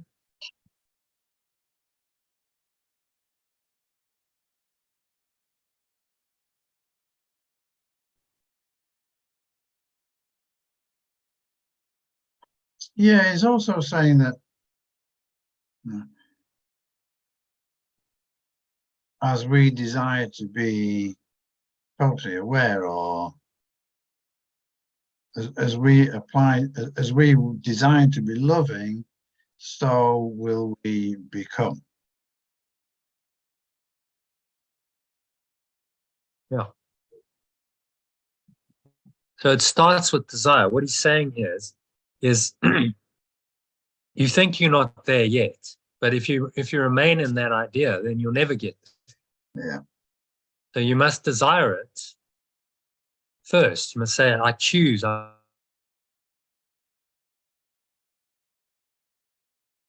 desire. I want to be the Christ. I want to be the one. And then by your desire, so it becomes. Just like as in, you know, he says it quite well. It's not in here. I took it out because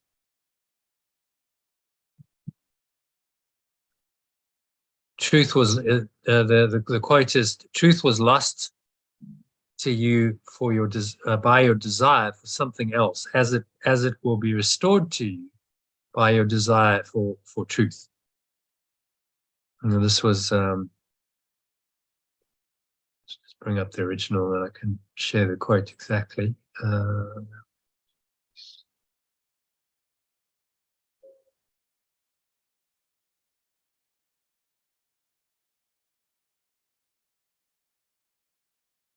So there, you want to read that? Truth is restored in the corner there.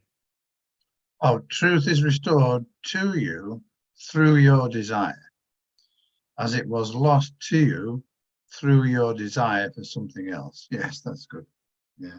Yeah. So that's exactly what he's saying. Yeah. You must desire the truth and the truth only, because as you desire it wholly, you become it. If you desire something holy, it says that at another point in the course, then that whole desire makes it real. Mm. And that's how the illusion was made as well. We desired to be a separate self. We desired it so much that it became our reality. And we made it up. So this is the key, saying, well, you can change your mind about what you want to be. And in the moment of doing that, then you become it, because your thoughts are powerful. You know, as you're thinking it, so you become it. As a man thinketh, so he is. But it starts with maybe not a full realization, oh, I am love. We all have well, I'd like to be love. You know, I desire that, and then it starts becoming. The more you desire it, the more it starts to come into actuality. And then at some point you claim it. You say, I am love. And if you really get that, then that's the end of the journey, isn't it? There's no more desire. There's no more split between, well, I'm still moving towards something and moving away from separation. I am it, and it is me. And that would be the fully enlightened state, where there's no longer a desire. You are it. And you see how it all collapses in oneness. Whichever way you look at this, all the duality collapses into the oneness ultimately. And then there's like another duality will be between desire and accomplishment. That's a seeming duality in this world, isn't it? I have a desire, but I'm not quite there. When it's accomplished, then it's no longer desire. So that duality collapses when you're in level one. There's no longer a split between what I desire and what I am. I am that I am. Hence the name of God. I am that I am. There's no desire there, just a fact.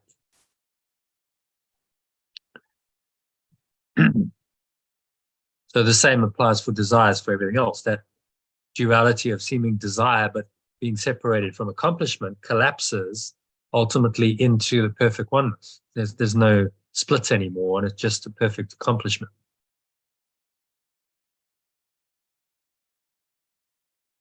And then there's no use for desiring. So it's done. Remember, he's addressing this to us at the level of form in this world, level 2. So hence he's talking about ideas like desire. So what you want to be then must determine every response you make. Okay, so that's a level 2. Within level 2, that's helpful. What we are, I am that I am. There's no sense of wanting to be anything. I just am what I am.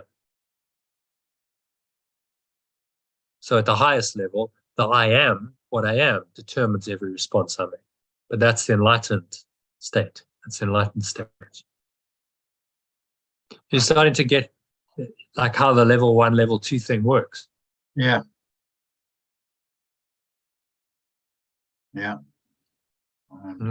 Well, it's quite a helpful concept when you're interpreting the course, because it's written, a lot of it's written from a level 2 perspective to move you from level 2 to level 1. Yeah, it's clever, really. Yeah, very clever. It's ingenious, because that's what has to happen. If it was purely level 1, there's no way you could write this much. It would just be a simple statement of, well, God is, I am that I am. That's all there is. There's nothing else. Even that's all there is implies duality, doesn't it? Why would you need to say that's all there is if you didn't acknowledge something else? Yeah. You see, so he has to bring in level 2, but only to make us aware that it's not real, and help us wake up to the fact that only level 1 is real. So it's quite an undertaking to write a course like this. And yeah, that's why it's so profound. It was written by a spiritual master who's gone through the whole human journey and is awakened, and he's out of the human experience, and he's writing it from that perspective to give us a way out.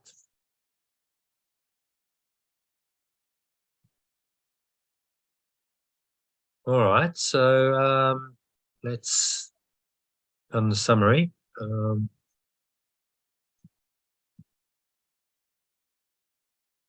Let's personalize this. Someone acts insanely, they're offering an opportunity to bless them.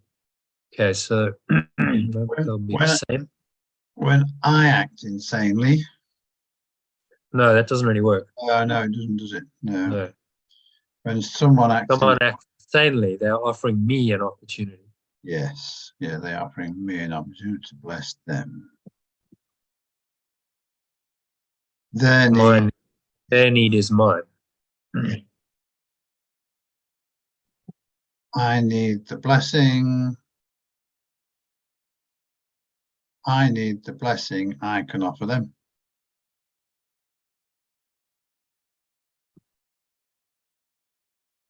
There is no way for me to have it except by giving it. This is the law of perfect love, and it has no exceptions.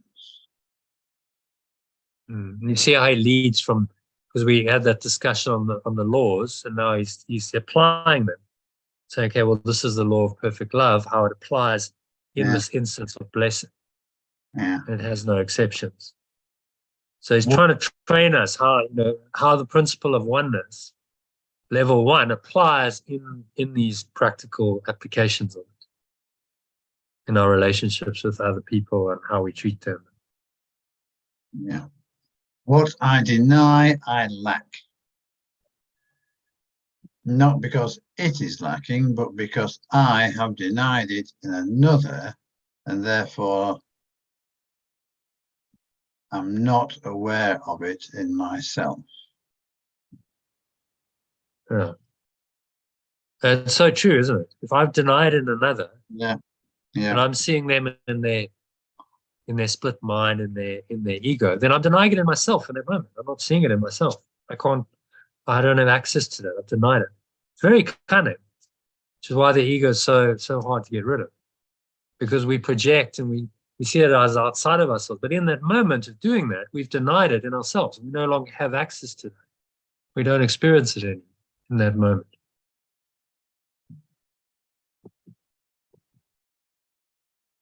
And so then we cut ourselves off from that awareness because we've subtly denied it by denying it in the other. And the ego says, well, you can do that, and that's okay because you project your guilt onto them and they're going to suffer and be punished. But actually, the truth is, you're suffering in the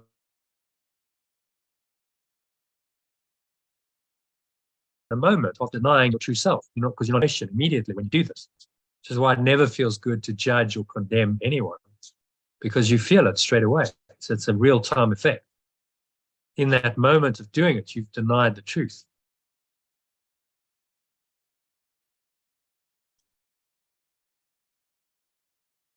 So do you want to put myself in instead of yourself just before 7? Yeah.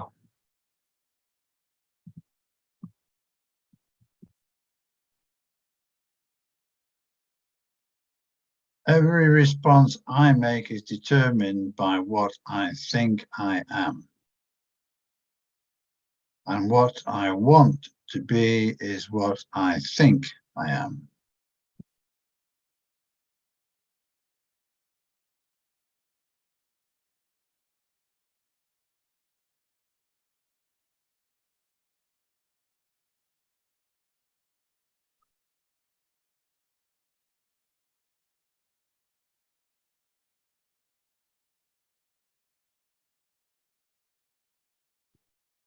Yeah. The same message as a lot of these early, the early sort of Enlightenment thinkers 150 years ago, people like James Allen, as a man thinketh, so as I think I am. And it starts with a desire. But as I cultivate that starts to become what I am. Mm.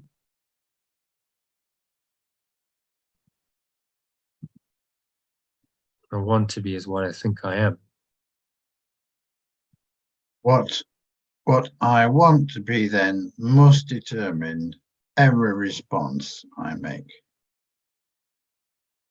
So we change want to choose. Yeah. Yeah, Yeah, it's better. Want Yeah, it's better. Yeah. Better. Yeah. So what you choose to be then must determine every response you make. Or what you think you are, what you want to be, what you choose to be.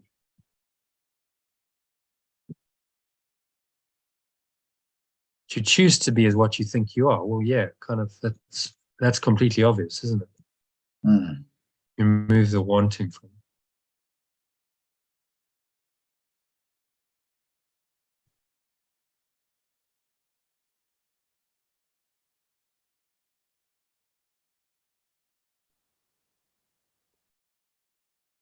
Okay. Do you want to read that from the top? Yeah.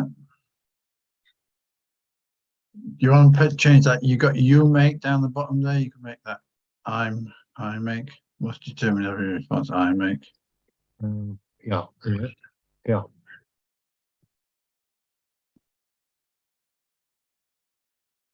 Oh yeah. Okay. Yeah. When someone acts insanely, they are offering me an opportunity to bless them. Their need is mine. I need the blessing I can offer them. There is no way for me to have it except by giving it. This is the law of perfect love, and it has no exceptions.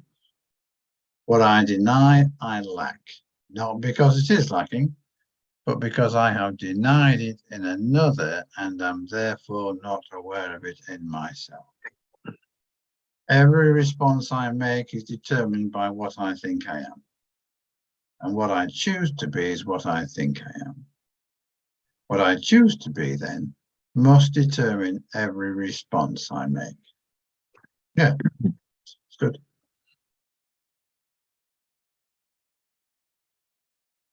We make that instead of then in the middle, therefore. Hmm.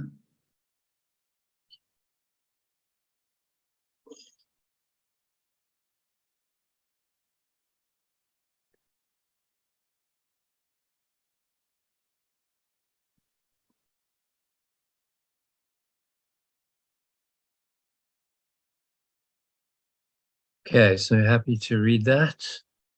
Yeah. Slowly for us.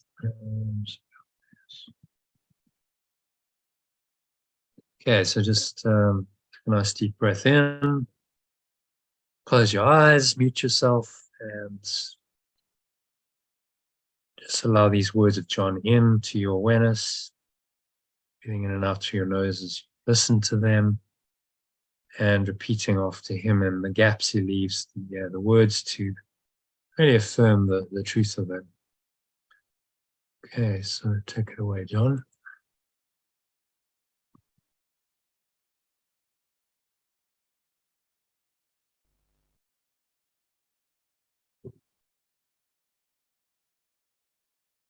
When someone acts insanely, they are offering me an opportunity to bless them. Their need is mine. I need the blessing I can offer them.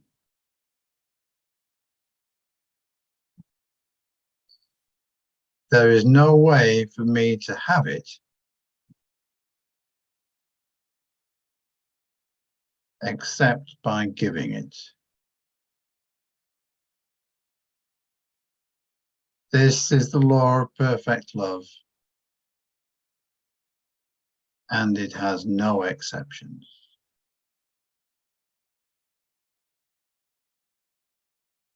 What I deny, I lack.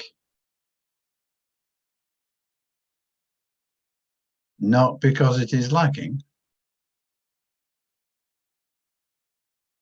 but because I have denied it in another, and am therefore not aware of it in myself.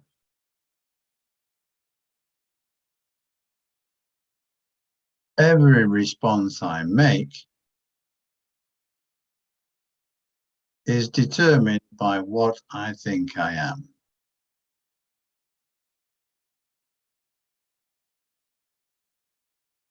And what I choose to be is what I think I am.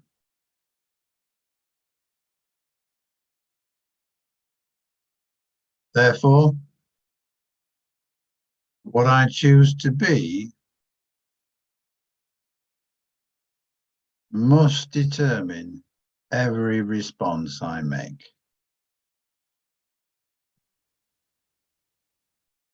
It is.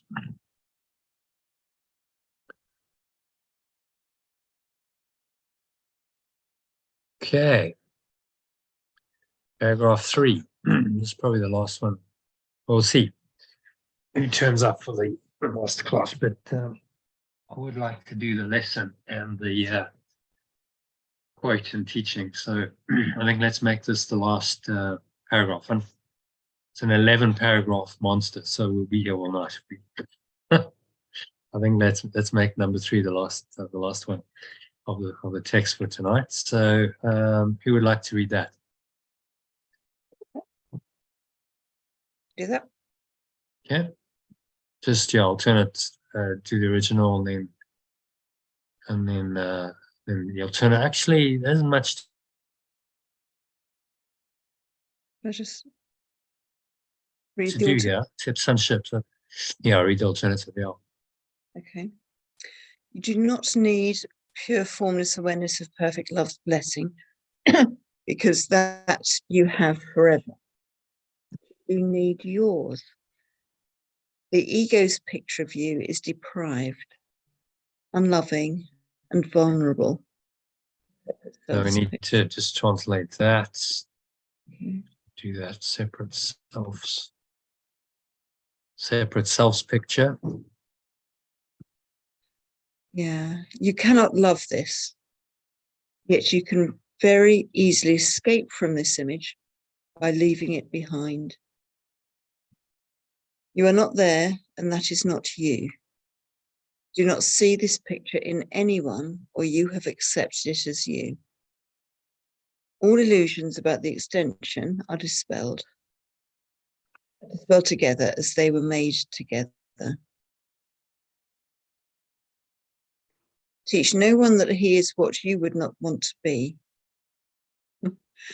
Your companion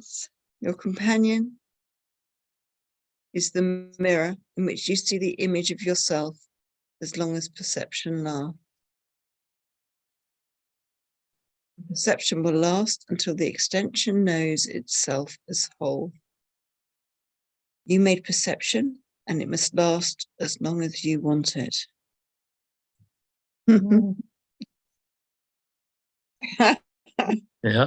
you know. Yeah. Okay. Just because it's very appropriate. Yeah. Yeah. Sally said that this was my paragraph. Right. Given a message. Yes. No.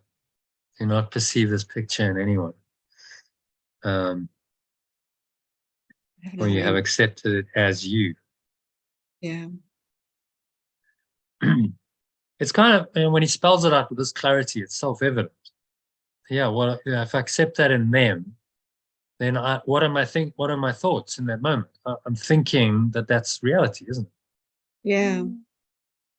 So in real time, then my denial of love is happening. The moment I see it, them as, oh, no, it's them. But in my own thoughts, I'm now separating from perfect love. There's clearly a separation and a denial of love going on. But because it's seemingly happening in another, the ego says that's true. Because look, the other's done X, Y, Z. Therefore, you have to judge it accordingly. But in the moment of doing that, you've denied your true self. And this is how the denial of love perpetuates. And it's why the system is so difficult to get out of, the ego system, because we have the apparent others all over the place showing us the projections of this insane, crazy belief system as apparently real. That then tempt us to say, well, it's got to be real because look, there it is. And now I judge it in them and I condemn it. And I in that moment, I've separated myself from my own awareness of perfect love. And that happens time and time again. And so often that it's become normal for us. We think that that's normality and that's just how the world is. And we don't realize that that device is keeping us in hell. It's what's keeping us here and away from our true home, which is pure formless awareness, perfect love. And he's giving us a very simple way to correct it, saying, well, you need to bless them, because when you bless them and you let go of that idea of separation and any condemnation, then you bless yourself in the moment, not sometime in the distant future. You experience that blessing in that moment of blessing them. So it's very immediate, it's very real time. It's completely obvious when he points it out. By blessing, clarity, but it's not obvious to most people. We've got, By blessing, you mean seeing them as whole and complete, as pure formless awareness, perfect love? Yeah, the blessing is seeing them as yourself. Namaste, I see you as I am. And I don't see anything wrong with you. And when you see something wrong with someone, then you love it because it's so tempting. Oh, there's something wrong. You're dysfunctional. And we name this and we judge it and we label it. And then of course we've made it real. We've made that seeming other self, that's the ego, real in our minds. And it's real for us then. Because if that's possible for them, then it's possible for us.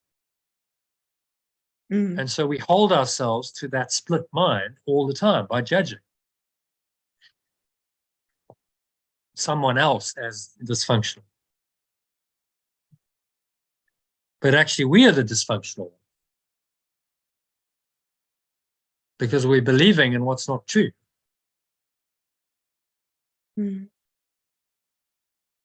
So this is why, you know, how we treat others is how we treat ourselves. That's why it's so critical, the way that you relate to other people for your own awakening. Because if you keep seeing them as the ego, there's no way you're going to awaken, because the ego keeps coming back, and the ego knows that it gets you on other people, and it'll just keep, okay, great, all you got to do is get that. You know, there's a particular person or particular subject that pushes you. All we got to do is trigger that, and then there you go. You're right back in that thought system. So then that's what it does. Until you start questioning and saying, no, you know, I don't want to play the pattern anymore. So I choose to be, going to the previous paragraph, I choose to be something different in the situation. I choose to be forgiving. I choose to be loving no matter what. I choose to let everything go no matter what. That's a, you know, I might not believe I'm there to start with, but the choice, the wanting, is what actualizes and makes it come into the reality. Because in the moment of doing it, then you experience the love that, you know, pure formless awareness of perfect love that underlies it, and that starts coming into your awareness the moment you make that choice. And so then what you want to be becomes what you are in the moment. And that's how you resolve the split between what I want to be and what I actually am in reality. That's how we get from the one state to the other. Yeah, so we get our one real difficult, well, not necessarily just one, but it's the real difficult challenge, isn't it, that really Yeah, and that, as I said to you, you know, that is a very good thing, because in that one is all of it. Yeah, you see, that's the whole deal. That's the ego's entire thought system packaged into one person. So you don't have to go looking all over the place for the forgiveness lesson. It's right there, right in front of you, in that person who's confronting you, the whole thought system in that one person. So if you let it go in there, in perceiving it in them, then you let it go entirely in your mind, because that would then apply to anyone. They're the hardest person, so then everyone else is easy by comparison. So they become a symbol of the ego. And if it's all symbolized in one, and you forgive the one person, then you've forgiven the whole system, the whole belief system. You've let it go. And that's why you're very close then to the enlightenment. One forgiveness lesson from.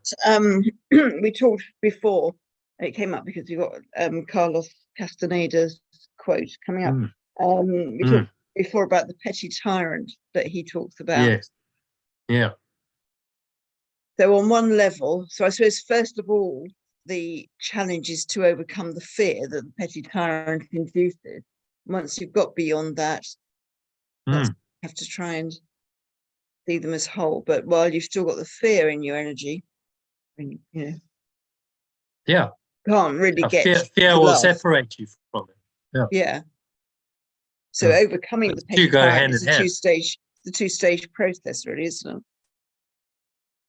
Well, you know, if you've really overcome your fear, then you would see them as one. The two would happen simultaneously. Do you understand? Yeah, it may not be that sort of fight-flight type fear,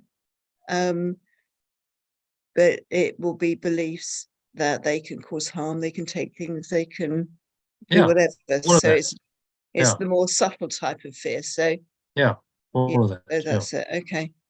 Which then separates you from them in your perception. So you're not other from them, because they can do this to you, they do it to you. There's a dualistic perception there. And that keeps the separation going. As long as you believe that they can harm you, you're not in perfect oneness. Yeah, that makes sense. Is what I I mean, it's such a cunning system. When you understand how the ego works, like, oh my goodness, it's so ingenious. Yeah, it's so subtle, isn't it? It split the mind into these you know, seemingly separated from parts, which now have bodies and seem to be real, And now that keeps the separation going. Yeah. Um, Even stuff like, I for a mean, long amongst many chaotic things that are going on at the moment, I need to respond to. He now wants the fridge from the old house, which is in the storage locker. So my view is, well, you can have the fridge, but then my mind goes, well, I've been there before. When he came to collect all his stuff, it took my entire day. He created chaos, thousands of pounds of legal fees. Will that happen again over letting him have the fridge? So you end up feeling like you're caught between the devil and the deep blue sea. But I suppose that's the forward projection of the mind based on the But past. you see, when you do that, it's based on the past. So you're in past, future. You're not present. So that's the domain of the ego, illusion. And you're clearly in level 2 because you're talking about form, time, space, form. All of that is what separates you from level 1, truth. So forgiveness says none of those concerns matter because there is no time. So there's no past. There is no future. And so there's only now. So all of the past is erased, and form does not exist. So all these things that you value, then that I can cope don't have with. any value just because they're not real. No. When the situation's finished and you're no longer in it, then you can let it go. But when you keep getting somebody who is only, I know it's a projection, and I suppose it's based on the past, but it can be very hard to get out of these situations where you feel you're just tied up in, they're just running around in circles, and it just is. But the way out is your beliefs, Jackie. See, it's not like, oh, well, once the situation on the level of form is resolved, then I can change my mind. No, I must change my mind now in order to resolve the situation. That's so many times. I must change my belief now. Because and I must really, that's why I said, do you really want this? Because the choice, the wanting makes it actual. Saying, I want this above all else. Above all else, I want to change my mind about this whole situation. Above all else. That's why he has these lessons. Above all else, I'm determined to see. Because that desire makes it actual in your experience. And if you recognize that this is the only way you're gonna get out of the hell that you've made for yourself, then surely that should be above all else. Above all else, that's all I want, because nothing else is going to work here. Above all else, I want to see it differently. So above all else, I want to bless him genuinely, wholeheartedly, above all else, because that is what's going to free my mind.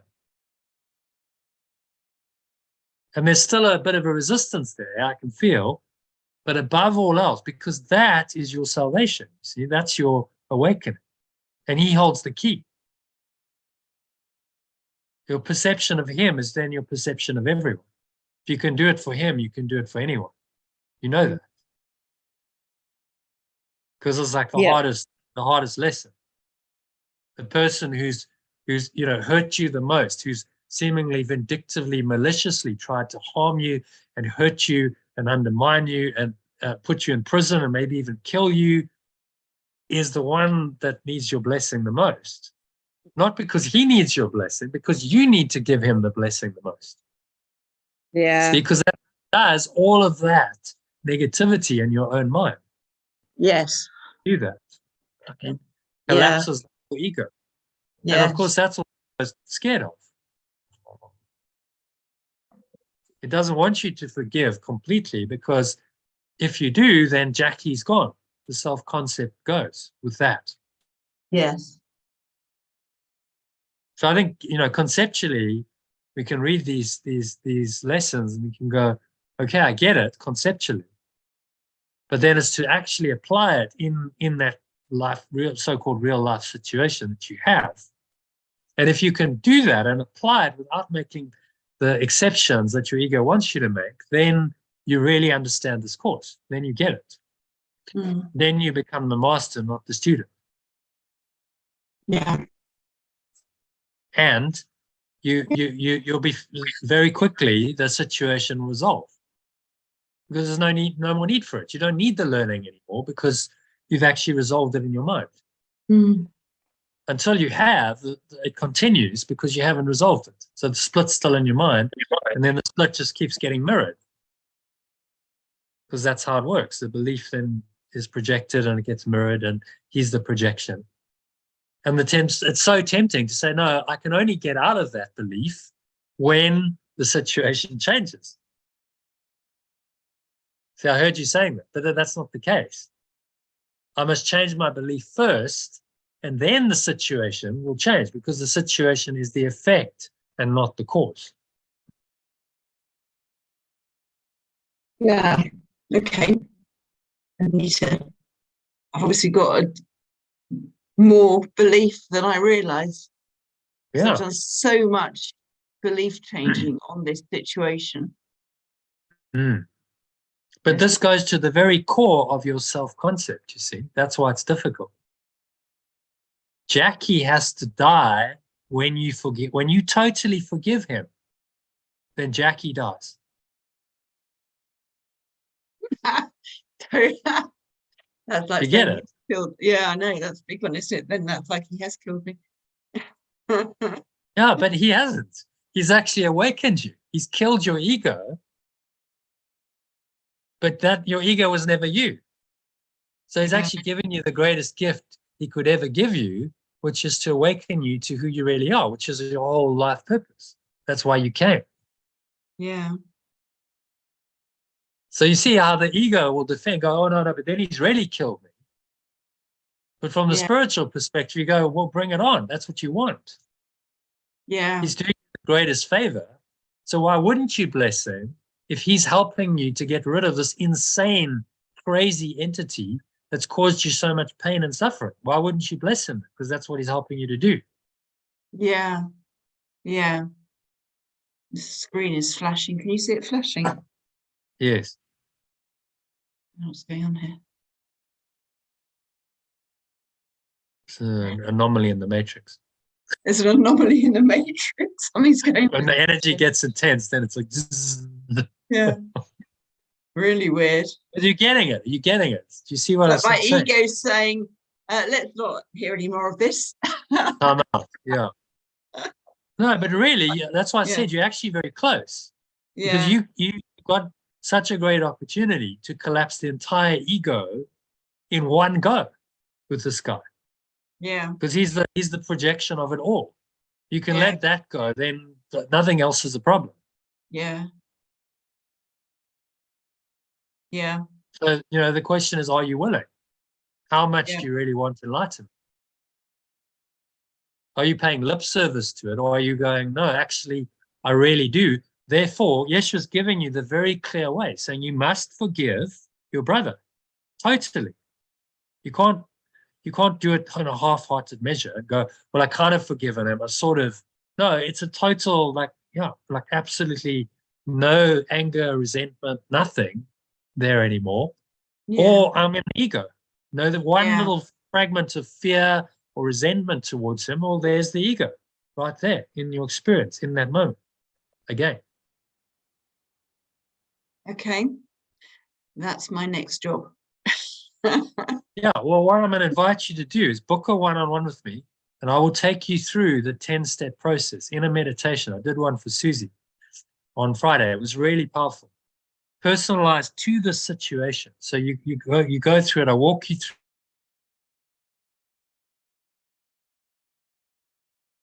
through it in a deep meditation, which I record for this situation. And she was in tears. She was like, that's so profound. I really feel released. I feel really.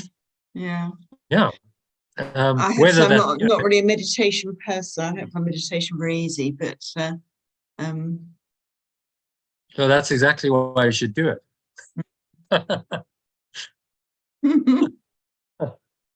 Do what's difficult. Yeah. Do what's difficult. You know, that's the hero's mantra. Okay, it's difficult. Okay, well, I'll do it then because it's difficult. Because that's how you awaken.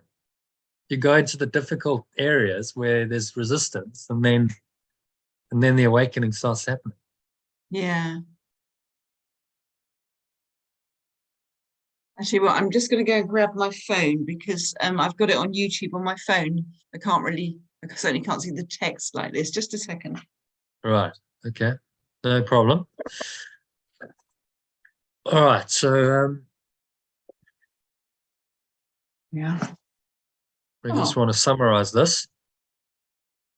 So if you can give a little summary of this. No, where's it gone?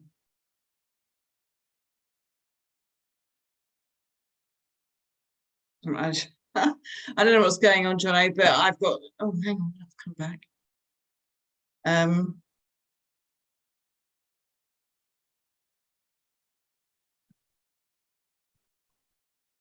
So you don't need the blessing of pure formless awareness of perfect love because you've already got that and will have forever. But you need your own blessing. Separate selves. You see yourself, or the separate self sees you as deprived, unloving, and vulnerable. Something that you cannot love. So while you're seeing your separate self rather than your true self, you're not seeing something that's lovable. But you can leave all that behind. It's not you, and it's not your real reality. But you also have to let it go in everybody else too. Otherwise, you've accepted that as your own true reality, your own self.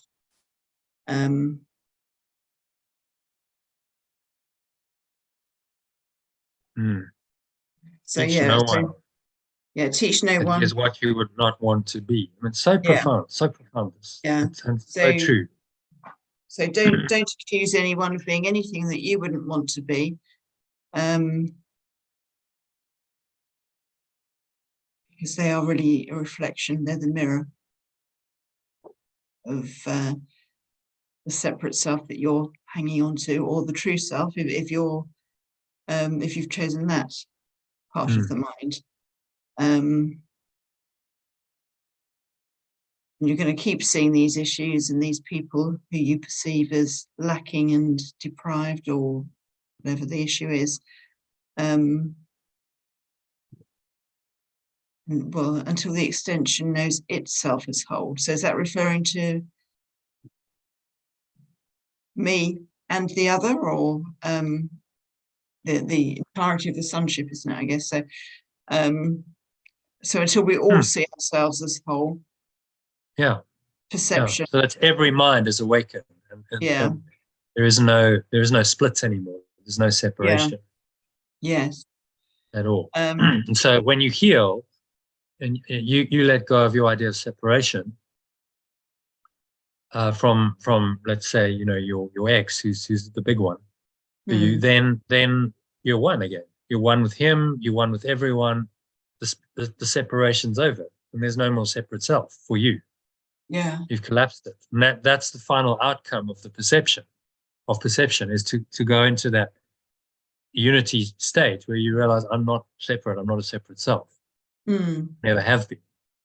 I'm one self. Yeah.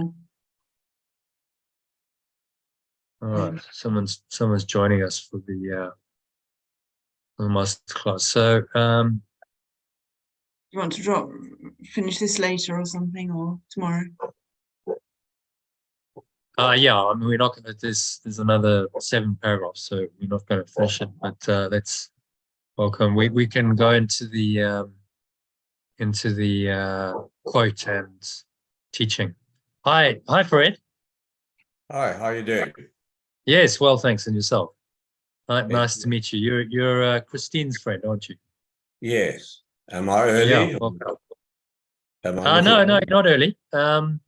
We've just been doing a session for members, and then the masterclass will start now as part of it. So yeah, welcome. We're gonna have a look at some teaching now. My screen, or is my screen correct? I think I've got some of the Course in Miracles in written up form here in the middle center of my screen. Yeah, correct. Yeah, I was just sharing my screen. So I'll stop that share briefly just to say hello to you. So yeah, welcome. So this will give you a taste of what we do. Christine's probably told you a little bit about the course she's done and this whole process. This will give you a little experiential taste of it. And if you like it, then you're most welcome to continue I offer everyone a 3-week free trial. You can just jump in and see if this process works for you. Thank you very much. We do this almost every day, 6 days a week. Okay. We meet on Zoom and study this profound text. Are you familiar with the course? I'm familiar with the Course in Miracles. I think in 2008, 2009, I went through it day by day. So I've gone through the lessons twice. Okay. And the text? The text, no, I found the text a little dense for me. Yeah. I got more involved with doing the practical exercises on a daily basis. Yeah. Well, that's a common experience. A lot of people struggle with the text. I think so. So what we do is we unpack it. We actually study it day by day, and that's what we were busy doing. So we've just done some of the text of this section, and it's extremely profound when you break it down. Yeah. For instance, this particular paragraph, he's saying, "As you see others, so you see yourself." Yeah. The others are just the mirror of your own self. So you must see them as you want to be. Otherwise, you maintain the ego. In your perception. Your companion is the mirror in which you see the image of yourself as long as perception lasts. Perception will last until the extension knows itself as whole. What we also do is we translate. Good. We translate some of these Christian terms like sonship, God, Holy Spirit, Christ, etc., into alternative language. So it makes it a bit more accessible for people. So it's a deconstruction, it's an unpacking, it's a reinterpretation, a translation of the text into a form that becomes more understandable. And in the discussion, often this reveals itself. So we discuss it, and we might discuss a paragraph for half an hour, because the profundity of what he's saying here is huge. It's enormous. If you can forgive your brother, then you forgive yourself.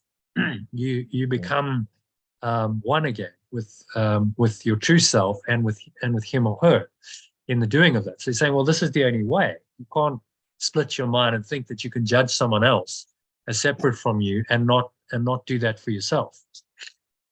Lovely. So yeah, this is a deep dive into these profound teachings. We do the workbook and the text every day. And if you want to go deeper, then this will help you to do that. It's helped a lot of people. Really, John's not here; he just left. But he'd studied the workbook for many years and never really got into the text for the same reason you did. Well, it's a bit dense and couldn't really get into it and understand it. Yeah. And then since he joined us 18 months ago, he said that the text's become a lot clearer. Terrific. So yeah, that's why I invite you to try it. Give it a try and see if this process works for you. Thank you. So yeah, what we're going to do now is just apart from the text, because there's another 6-7 paragraphs to go in this, which will keep us busy for a long time. So I'm going to just go into the masterclass content for today, which is a moment. I'll just stop the share.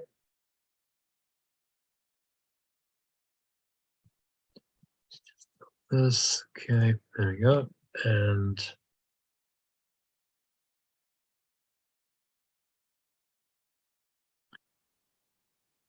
just bring it up. An email. Okay, there we go.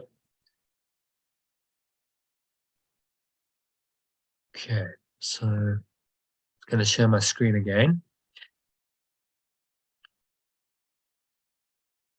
Can you all see that? Should be able to. So yeah, Fred, you won't be familiar with these emails, but this is an email I send out, an example of an email I send out every day. So this was today's email, which has a quote. So there's always an inspirational quote, which is themed to the lesson of the day. So it has a similar message. Then there's usually a bit of teaching. So I write a little, I suppose it's a little blog post that talks about the quote, how it relates to the lesson, and some of the principles involved. Sometimes I give various other teachings. Sometimes there's a bonus video or a podcast or something like that, which relates. So there's quite a lot of resources, quite a resource-intensive program, and then that leads you nicely into the lesson. So then you actually got the lesson for the day, which we will read and discuss in the live session for that day, and meditate on it to close this part of it out. Then typically we go into the text, but I want to reverse it today, so we do the text first and then this, and that happens 6 days a week. Right. So I want to ask you, because I try and make it interactive, if you can read that quote for us. Can you? Is it big enough? Yeah, self-importance is our greatest enemy. Think about it. What weakens us is feeling offended by the deeds and misdeeds of our fellow men. Our self-importance requires that we spend most of our lives offended by someone. And that's from Carlos Castaneda. Which is so true. It is. Spot on.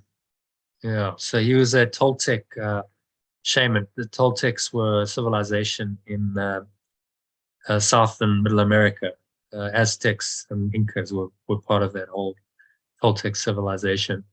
And it had this deep spiritual path. So he was a shaman in that tradition who went quite deeply into it, and he wrote about it. And the principles are, universal spiritual principles. In you can see in many other spiritual traditions, like A Course in Miracles. Yeah, he's just highlighting the same truths. What causes us to be offended is our own sense of self-importance. How dare you say that? How dare you do that to me? Well, who's the me who's getting offended?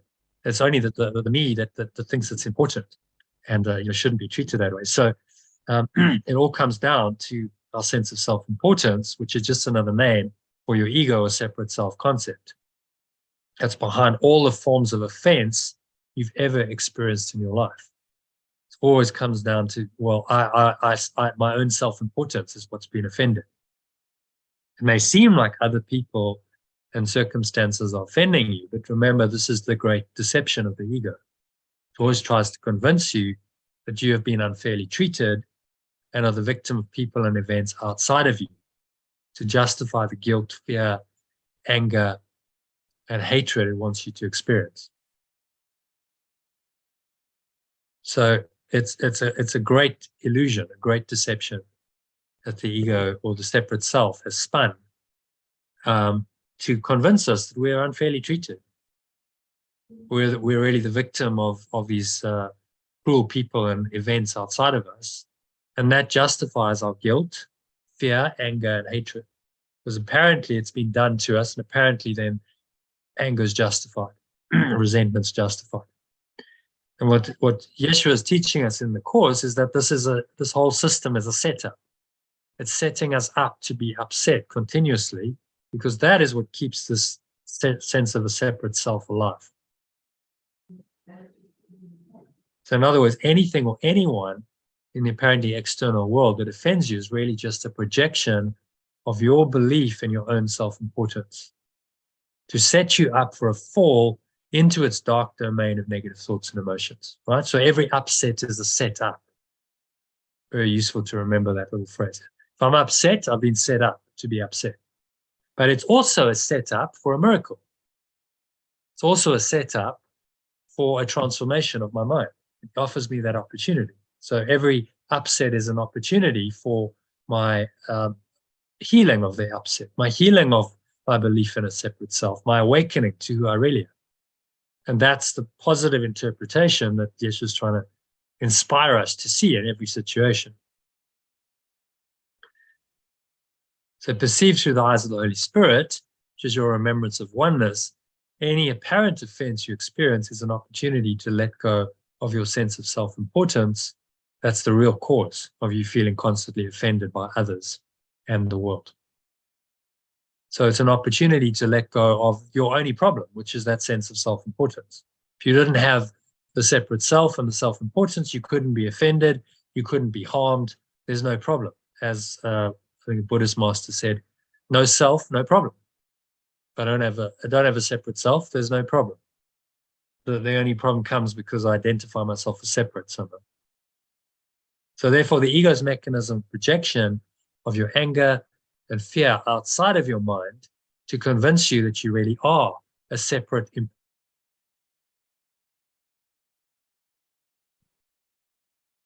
important individual living in a hostile world from the prison of your own self-importance, if you can perceive it this way. And that's the question. Can you perceive it this way? Yeah. And that's why we need the mind training, because it's not that easy to perceive it that way. Apparently, the illusion is that it's been done to you, someone's hurt you, harmed you, done something to you, and therefore very difficult. How can you love that person? How can you experience them as one with you when they've done this to you? And it takes a lot of mind training to get over that. And that's why we need the course and we need the mind training. So, because this miracle, that's the freeing of your mind from the prison of your own self-importance, is available to you in any situation that pushes your buttons. And it's why you're doing all the mind training. It's why you did the course. I don't know what you currently do, but generally on some kind of spiritual path. It's why you do the mind training. So that when the ego comes calling, when it pushes your buttons, you're able to respond correctly. That you don't allow it to suck you into its dark thought system and make you angry, depressed, fearful, anxious, and whatever else for however long. Even a minute or two is too long, because it's stealing your joy and your peace and your love. But for many people, they've been stuck in these kinds of negative thoughts and emotions for years because they don't have the mental discipline to let them go. As and when they arise, they just get stuck in them. So when you're tempted to fall into the ego's trap, you have enough awareness because of your mind training to say, no, I'm not going to do that. Instead, I'm going to remember the truth that I am one, that this person is really one with me, that this whole thing's a setup. I'm just being set up to be upset again. And I choose freedom instead. I choose to be free and happy and peaceful instead of the bondage and the misery that the ego offers me.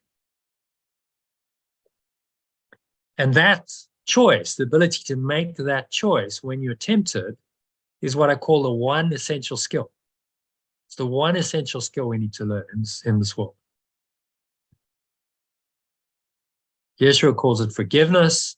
I call it letting go, the art of letting go, because it is an art. It requires a lot of practice, a lot of learning, a lot of discernment, to how to apply it, when to apply it. And so it's the art of letting go that we must learn, the one essential skill we must learn to apply in every situation that life throws us, that we encounter in our lives. Because it's the one thing that's going to make the difference. When we can let go fully and completely, then we are free. Then we come into an awareness of who we really are as spirit, as what we call pure formless awareness of perfect love. Pure formless awareness is spirit of perfect love. spirits of unconditional love, which is our true nature. When we can do this, then we come into an awareness of who we really are, which is all that really matters. That's why we're here, to discover who we really are. And so that's why we continue to meet, we continue to study, we continue to practice, because it's an ongoing work in progress. And until we fully embody this, that we fully know that, you know, who we are, there's more work to be done, and more forgiveness lessons to be learned. So we meet every day. We've just in the process of doing that, live discussion, which you can join 6 days a week as a member, and then this prepares us nicely for the mind training lesson, which is from the workbook, which is included in the email, and we discuss it every day as well. So that leads us quite nicely into today's lesson, which is, do you want to read that? God's voice speaks to me all through the day. And then Perfect. alternatively, so we have an alternative language. So instead of God becomes perfect love. Perfect love's voice speaks to me throughout the day. Yeah, I'm open to both. They all work for me.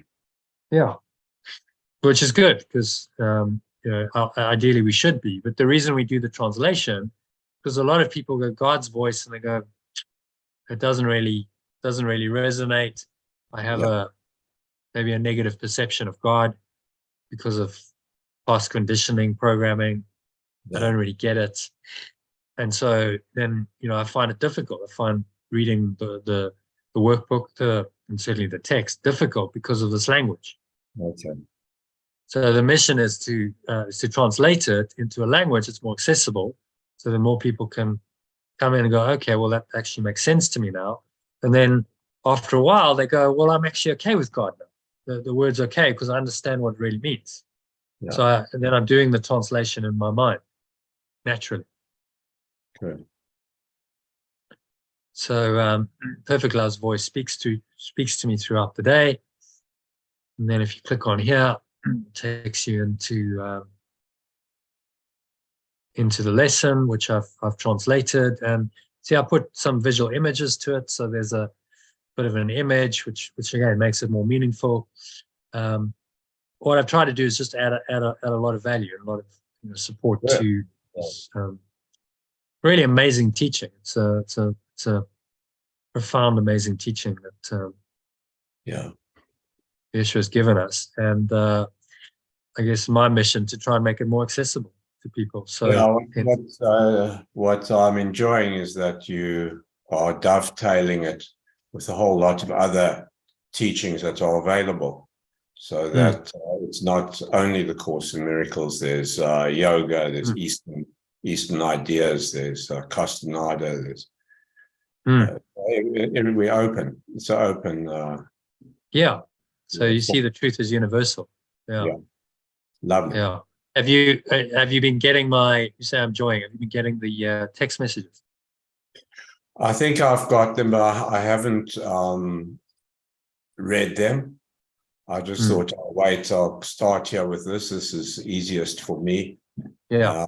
And to try and read it on your phone and stuff like that, you've got to enlarge it. When you enlarge it, the screen's not wide enough. So I just said, I'll leave that till later.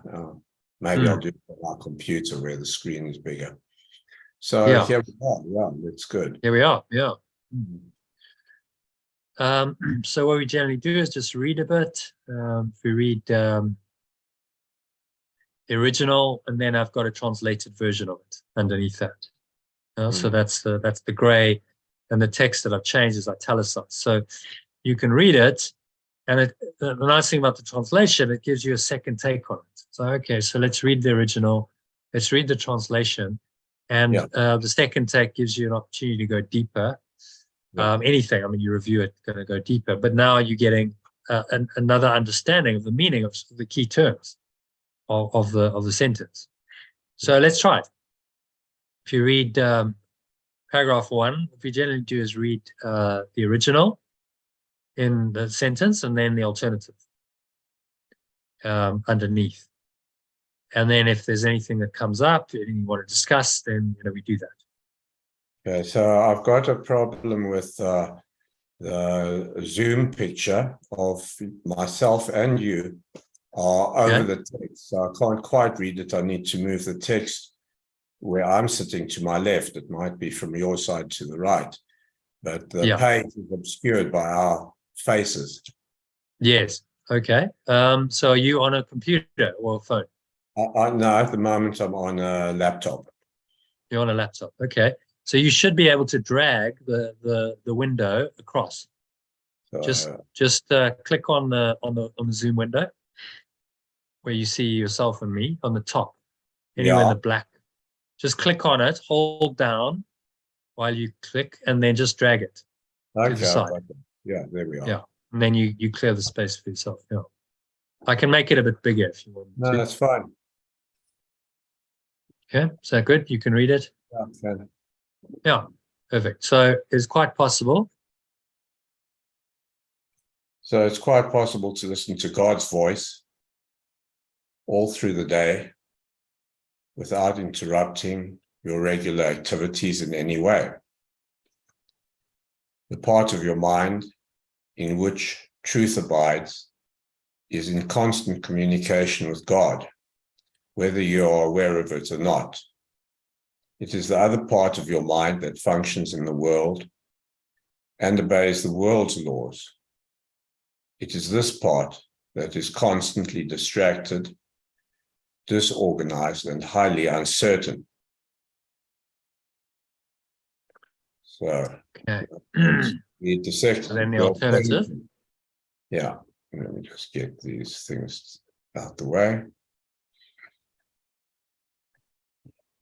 It is quite possible to listen to perfect love's voice all through the day without interrupting your regular activities in any way. The part of your mind in which truth resides is constantly aware of perfect love, whether you are aware of it or not. It is the other part of your mind that functions in the world and obeys the world's laws.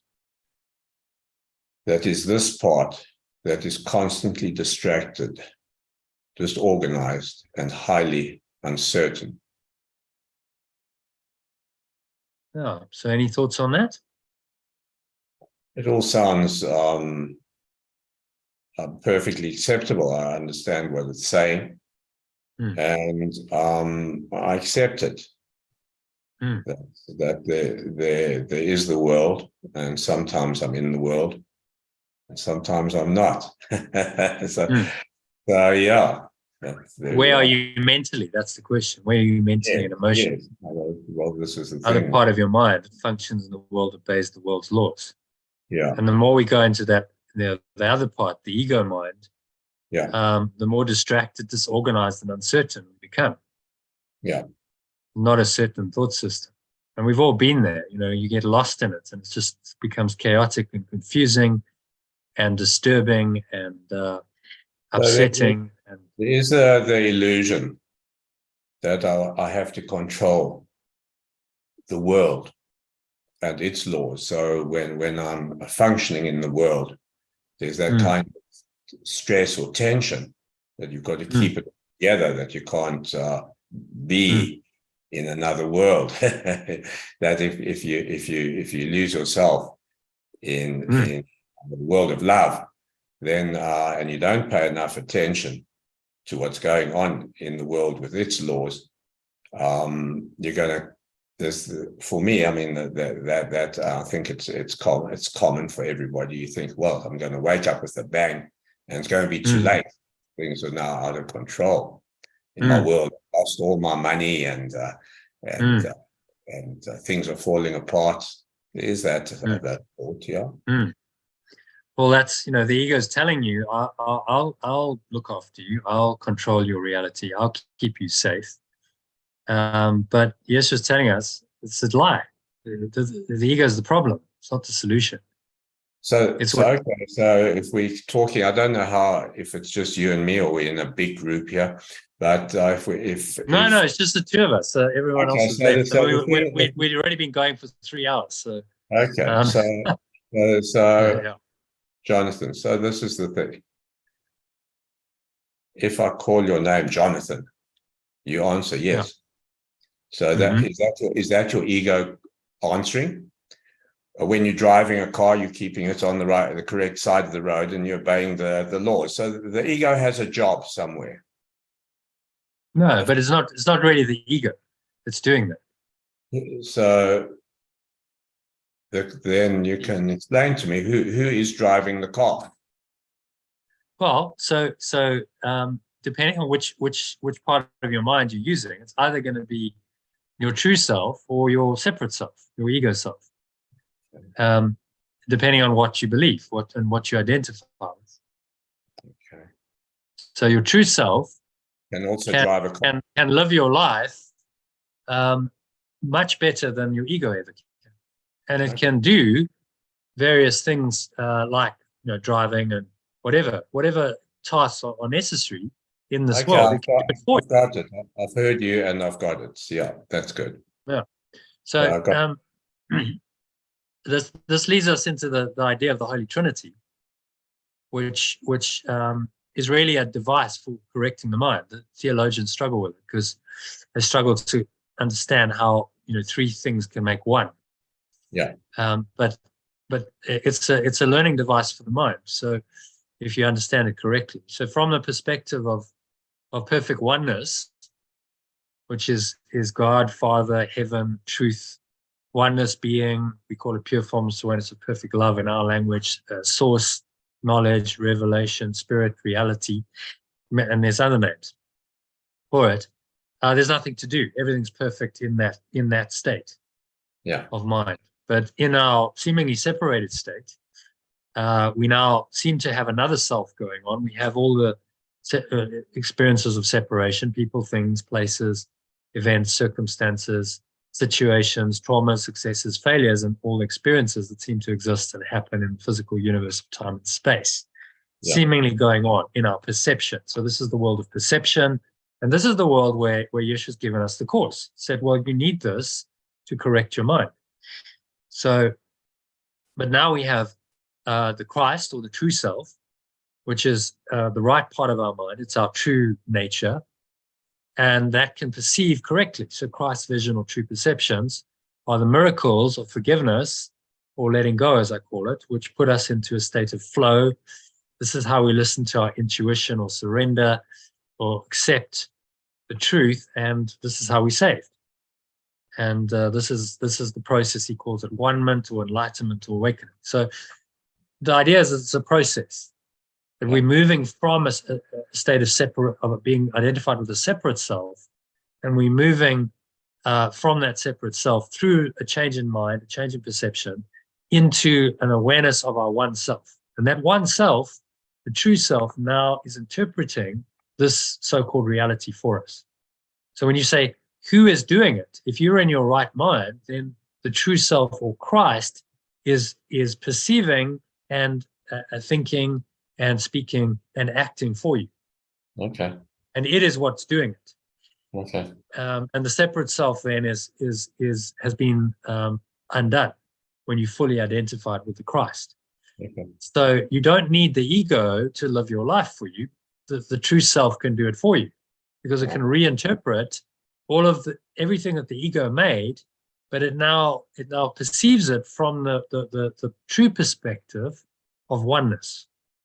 So the Christ, or the true self, knows that only oneness is true, and therefore it perceives everything happening here from that perspective, and that perspective alone, which is that none of this is really true, none of it's really real, only oneness is real, and it can bring that perspective into any perception that it has. It can still drive your car, it can still do the tasks in the world, but it does it from the higher perspective that doesn't create mental and emotional suffering for you or others. That's really the key. doesn't create more suffering. You can Okay. just do it. You can be in the awareness doing it, as you know, in the Zen saying, they say, before enlightenment, chop wood, carry water. After enlightenment, chop wood, carry water. You still do it, but you do it differently. There's no longer, oh, I'm chopping wood and carrying water and I'm feeling upset about it. I'm feeling like, why is this happening to me? Why do I keep having to chop wood, carry water? You know, why me? Why doesn't someone else do it? Why, you know, et cetera, et cetera. We create a whole story about it that creates mental and emotional suffering for ourselves and others, because when we project it onto others, we go, well, why aren't you helping me? I'm doing all the work. I'm chopping wood and carrying water. Why don't you help me? You lazy git, you know, and this kind of stuff. In the enlightened self, we do it, but there's no suffering. We're able to do it in our true self, and the Holy Spirit are interpreting the situation for us. So the true self says, well, there's no need for any adverse reaction to this. You can just chop the wood, carry the water, and do it in a state of service. You know, why are you chopping wood and carrying water? Well, people drink the water or they bathe in the water. You're chopping the wood because it's useful to have fire. You maybe use it for cooking, and so on. So there's a service element. There's a purpose. This is actually chopping wood and carrying water to extend love. That's the purpose. So in that higher purpose, it has a meaning, and there's no anger or resentment about it, because it's given. Is that you're doing it with enthusiasm. Yeah. Yeah. Good. Okay, let's move on then. So then you are, you know, in theos, in God. Yeah. And that, if you keep doing that, will eventually take you back into this awareness. Yeah. If you keep on that track of letting go, going into your true self, that leads you back to God. So the Holy Spirit, a remembrance of love, and the Christ, being the true self, take you back into an awareness of God, Father, heaven, what we call pure formless awareness of perfect love. And that's the process that he's outlined for us. He's saying, if you keep doing this and you listen to my guidance, you listen to the Christ in you, and the Holy Spirit, you inevitably, you'll end up back here in pure formless awareness of perfect love, which is your true nature and reality. You become one with God again. And then there's no more need for the Christ or the Holy Spirit. They were devices that are useful in separation. But if you're home, then you don't need the devices. You don't need learning devices anymore. Okay. You're home. But they are useful while you still think you're separated. So that's the correct interpretation of the Holy Spirit and the Christ and the Holy Trinity, and how they can be very useful for us to awaken us to who we really are. And he says, you know, I'm teaching you, I can't teach you the meaning of love, but I can teach you how to undo the blocks to the awareness of love's presence. Yeah. And that's what the course is directed at doing. That's what Khalil Gibran says. No man can reveal to you aught but that which lies half asleep in the dawning of your knowledge. Yeah. But you can undo all of the blocks to that awareness. And then what naturally reveals itself is the truth, because that's all that's going to be left. Yeah. So it's use another analogy. It's like sculpting a masterpiece. When Michelangelo was asked, how did you sculpt a David? He said, well, I just cut away what wasn't David. Yeah. And then what revealed itself was, you know, the essence that was already there. Yeah. It's the same idea. You know, it's already there. What we've got to do is cut away all of the rough edges that obscure the true self. We don't have to create it. It's already there. It's just got to be revealed. A very different idea from I'm a dysfunctional self. Now I've got to make myself into a better self, which is a common approach in some spiritual teachings, and certainly the whole personal growth movement tends to be like, well, you're dysfunctional, not quite good enough. Now you've got to do all this learning and this growth to make yourself a better self and improve yourself. But you're still coming from the point of view of lack, like I'm not quite good enough. Whereas this teaching says, no, you're already perfect. You just have to let go of all the nonsense that obscures it. Yeah.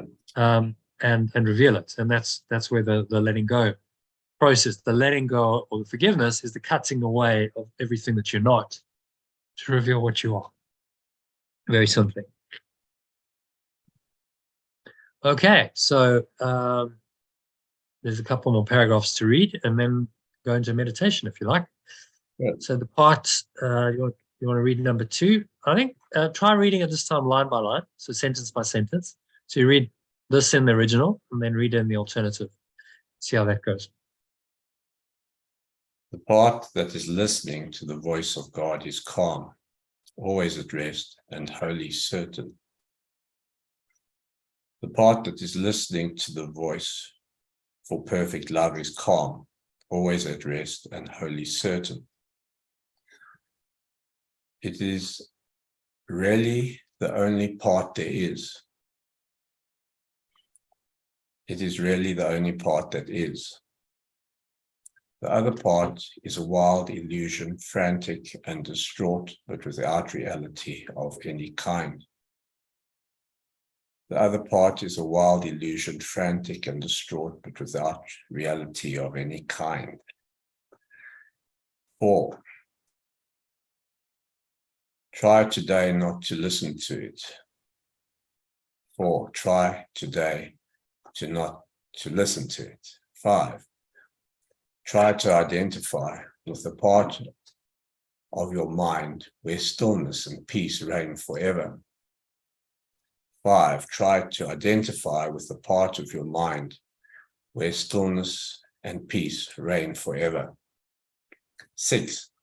Try to hear God's voice call you lovingly, reminding you that your Creator has not forgotten His Son.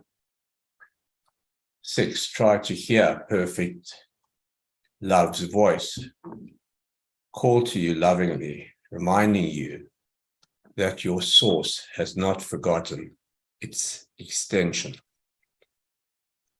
Yeah. So source becomes, let me just go into the original one, just change something.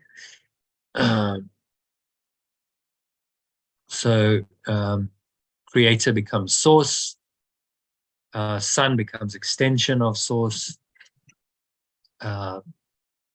perfect love is God or the Creator, and you have a slightly different version and interpretation. Okay, so I want to bring something to the party here. Yeah, please do. That's the whole So point. It's meant to be interactive. So it's something we can consider in the text, and whether the text is politically correct or not, because to try is not to succeed. Yeah. So you're in a situation, so you've got it. I don't have to say anymore.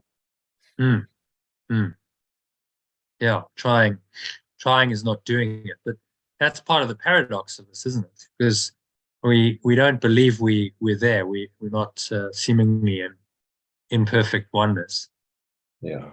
We still have this ego mind going on that's interfering. So and instead you could take away the try today. Do not listen to it. Yeah, we could. So identify with the part of your mind where stillness and peace reign forever. So you just remove the word try. Yeah, I think that's quite a good point. Yeah, good point, and a good. So then you see what we do now, because I've got the Word document, is we just edit it. Okay, yeah. And then that's there for future iterations of this when we come around to it next year. Good. Then we've got this document we've done this year. So I'm building.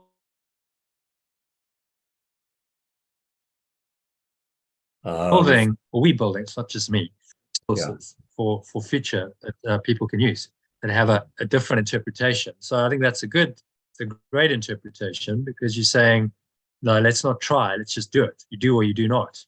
Yeah. If you're familiar with Star Wars, you ever watch Star Wars? No, I haven't.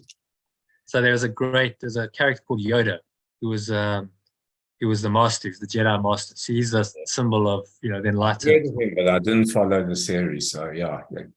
But he says to his apprentice Luke Skywalker, he's saying, well, Luke Skywalker says, well, I'll try. I'll try and do this. I'll try and lift something with his mind, his ship with his mind. I'll try. And Yoda just says, do or do not. There is no try. So you're absolutely correct. Yeah. Do it or not. In practice, the ego might try and interfere. So I think what Yesh was trying to say to us with the try is, well, you might get some interference and you might not feel like you perfectly accomplished it, but do it anyway. So, the instruction, I think, should be a positive one rather than try, saying, do it. Today, do not listen to it. Lovely. Identify.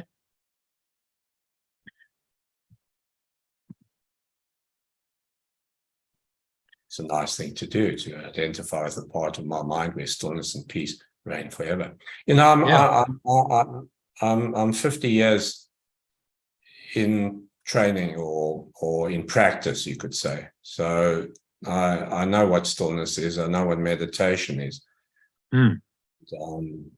So I know what the text is saying, really. Just to go deeper into it, and that's really the invitation. That is always the invitation. Universal. He talks about the universal experience. It's not about theology. It's about a universal experience that this leads you to, and that experience is an experience of God's love.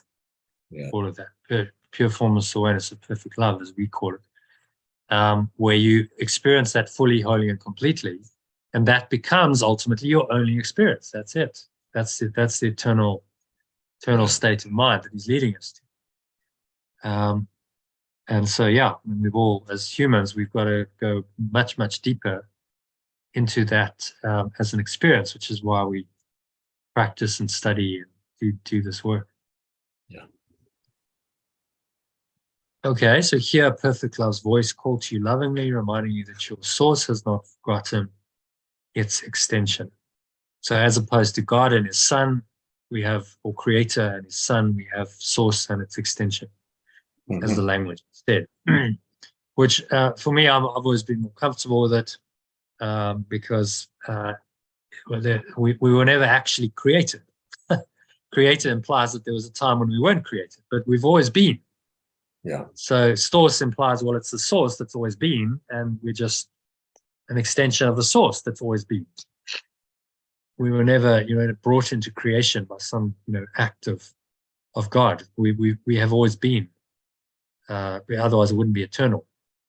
So this is the kind of reinterpretation we do of the workbook and the text, and it seems to work for people. A lot of people have had some, many insights, awakenings, realizations through the study that we do together, as well as on their own. So I send the stuff out, so they get it in a text message and an email, and then they can work with it themselves that day. So every day you get your mind training material in an email, as well as Telegram messages, which you can then work with in your own way and own time.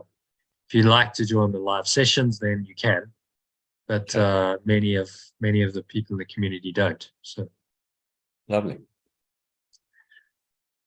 Okay, so then number 3, if you want to read that, and then it kind of moves into the practice. So if you're open to that, I'll guide you in a little meditation, guide you through the practice meditation. I am open to that.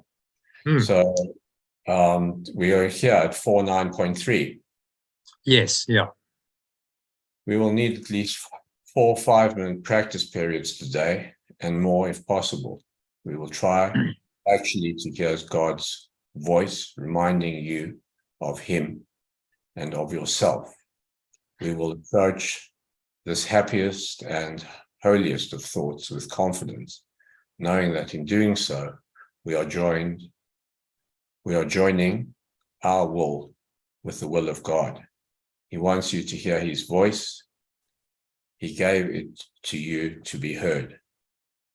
Now I go to the alternative. We will need these 4. Skip the first one, it's fine. Just go to number 2. Number 2. We will try actually to hear perfect love's voice, reminding you of it and of yourself. We will. I think should we take out the try again? It's consistent. Yeah. We will actually. Yeah. That's much more positive. We will actually. Yeah, that's a gear up. Yeah. Yeah.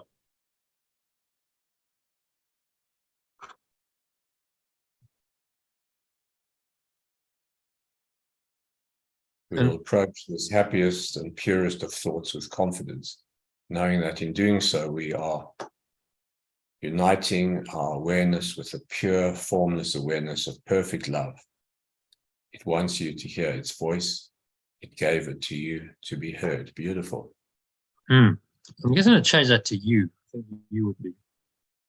So you will actually, we will actually, reminding you, actually hear perfect love's voice. So you will actually hear perfect love's voice, reminding you of it and of yourself. I think it's more powerful to say you will approach confidence, knowing you're doing so. So there's lots of these kinds of translations and reinterpretations that fine in the course that make it more accessible. I think more personal, more accessible. In fact, in the text, we actually do a personalized version of the text as well. So it's actually in the first person. Yeah. So it becomes I instead of third person. You know, it becomes I am, which then becomes an affirmation. Of course. You actually say it as an affirmation. Wonderful. And that seems to make a big difference to the people's understanding of it. Yeah. So you're uniting your awareness. And then you have the alternative. So for the purist, you go, okay, well, I can read the original. That's fine. If I like that version, then I can read that and I can stick to that. But if I read the alternative and it works for me, and it gives me more understanding, then, you know, that's been a helpful process to have it. Yes. And then, yeah, it's all inclusive, and so that's possible. Yeah, many possibilities. Lovely. So, and God is the will of God. It becomes pure formless awareness of perfect love. Yeah. So it's just an awareness of that perfect love rather than the will of God. I think for a lot of people that sounds something like a God outside of them. Yeah. The connotations of traditional religion and so on, and they just can't quite penetrate through those words to a deeper, more sort of experiential understanding. Whereas pure formless awareness of perfect love is totally an inner experience. It's your own awareness of this perfect love. And it came to me actually after I had an experience like that. Wonderful. I couldn't really think of any other way to describe it than pure formless awareness. So that's what I came up with. Said, well, that's our translation for God. Yeah. And then I added in perfect love because perfect love is such a powerful pointer to it. And sometimes it's not really appropriate. Like if you say perfect love's pure formless awareness's voice doesn't really work. It's clumsy, whereas perfect love's voice works perfectly. So hence, you know, instead of one short word, God, we have pure formless awareness and perfect love to bring you more into the awareness that it's describing. Yeah. The words should describe the awareness that they're describing, in my view. So that's why we do this translation. Nice. So it wants you to hear its voice, gave it to you to be heard. Yeah. There,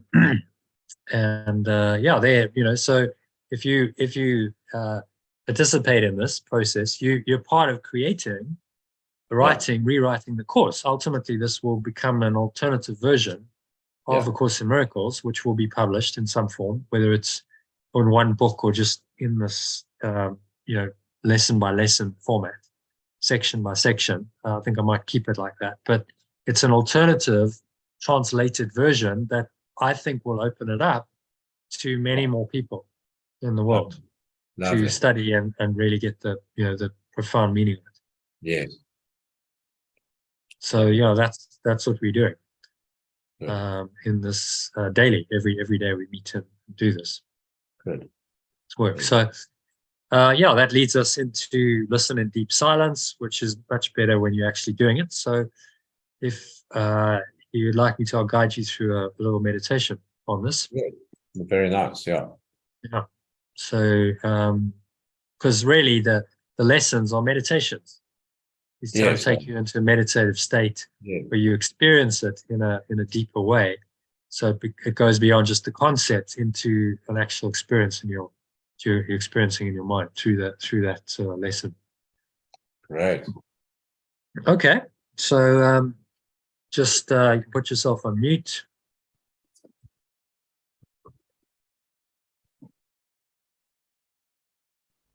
Just make yourself comfortable. Sitting in your favorite meditation posture. So ideally back straight. Up your hands in your lap, or have them palms facing upwards on your lap, however you want to do it. Close your eyes and start off by taking a nice deep breath in through the nose. So breathing in, noticing how the stomach rises and the chest rises, and a subtle flow of air in through the nostrils. Clenching the sphincter muscle, locking the energy in, pulling the energy up your spine into your heart center. Put one hand on your heart. So just use that to direct your attention into your heart center, connecting with the energy there. Breathing this awareness, pure formless awareness, perfect love, we call it. Guide into this space in your body, your heart center. Feel a little tingling energy there. Draw the energy up the spine with the breath. So it's a maximal inhale breath. Just pausing at the top of the inhale, cresting at the top of the inhale. Pausing and just observing. Get to the top of the inhale, noticing thoughts, emotions, body sensations going on. Listen in deep silence. Be very still. Open your mind. Go past all the raucous shrieks and sick imaginings that cover your real thoughts and obscure your eternal link with God, which is your eternal awareness of perfect love. So as you exhale, just let those all go, whatever those raucous shrieks of the ego are. Just blow them away with the breeze of your breath. Exhale, imagine they're leaving you like a dark smoke, black smoke out of your mouth. They're going, gone. Pull the lower stomach into the spine. Expel the last remaining air out.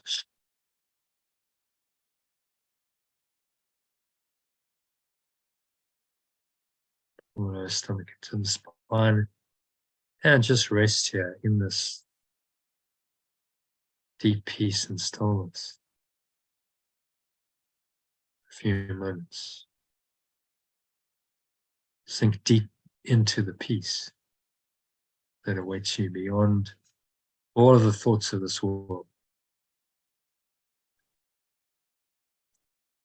Frantic, riotous thoughts and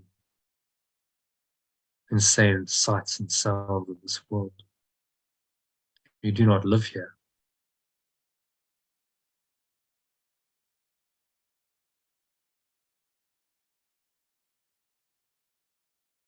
Trying to reach your real home.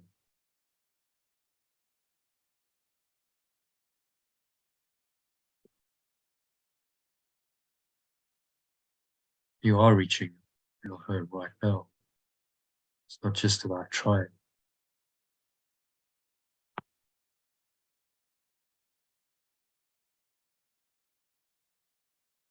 Reach the state of mind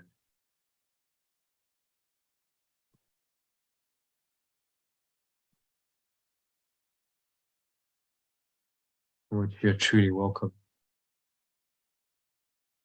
This is home.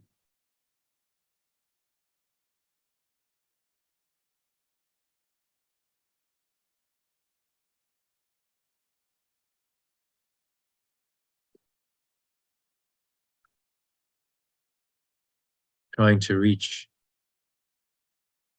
God. Just pure formless awareness. Perfect love.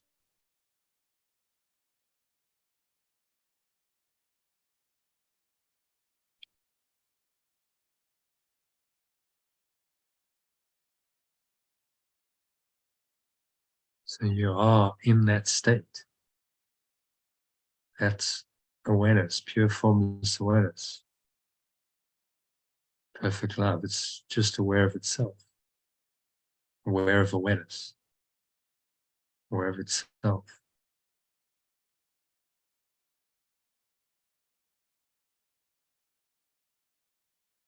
There's nowhere else to go.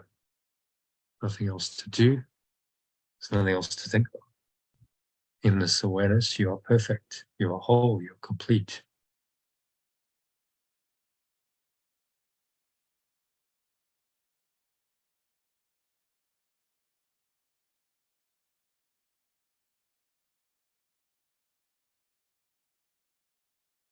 So reach into that state. Surrender to it. Another way of saying it. It's a complete letting go of all self-concepts or self-identification. All ideas and beliefs that come of the separate self.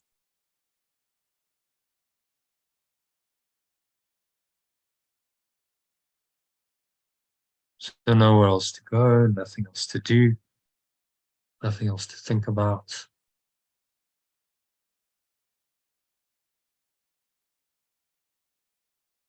Just breathe, relax, be still. Surrender into the stillness, into the silence.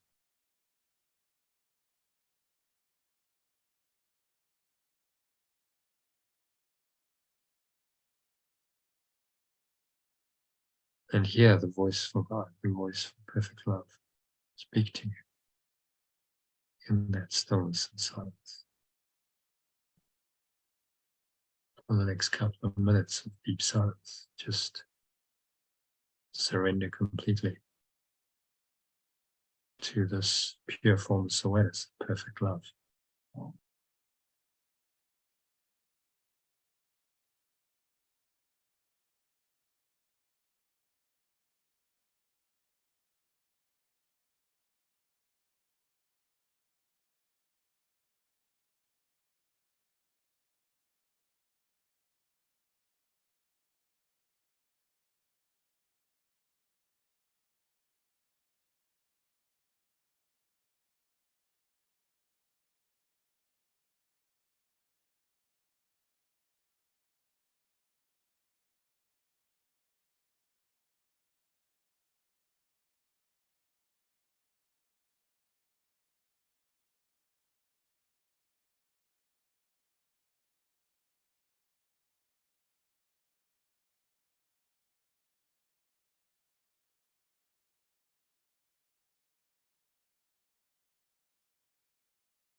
And if any thoughts come in,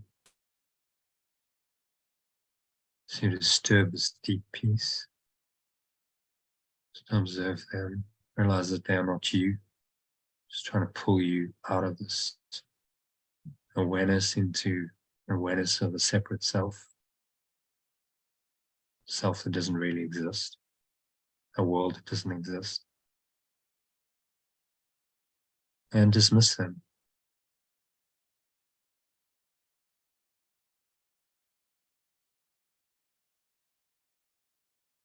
The breeze of your breath, just breathe in and breathe in this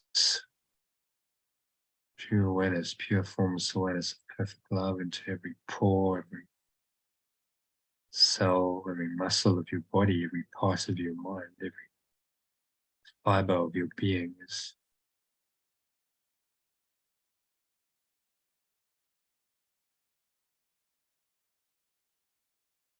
in accordance, in alignment with this perfect love. You say, today's idea again to yourself.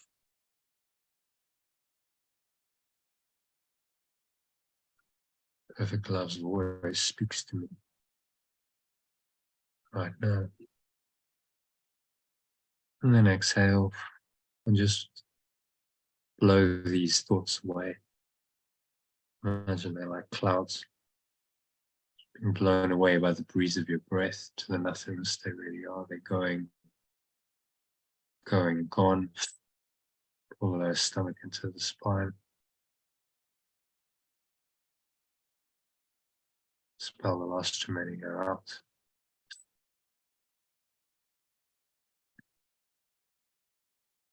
And again, just rest in this perfect love. Just sinking down and inward to the depths of your mind where all is peaceful, all is quiet. Where there is nothing to do, nowhere else to go, nothing to try and accomplish. And just stay there for the next minute or two of deep silence.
So just gently coming back from this deep awareness into an awareness of the body and the breath and the senses and the world.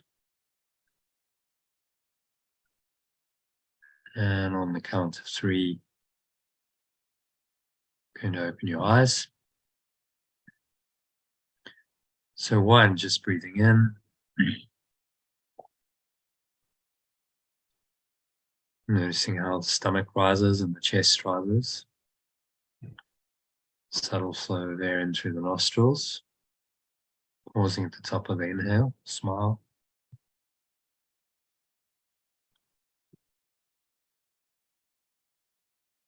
Scan your mind again, just one more time, looking at any thoughts, any emotions, any body sensations going on.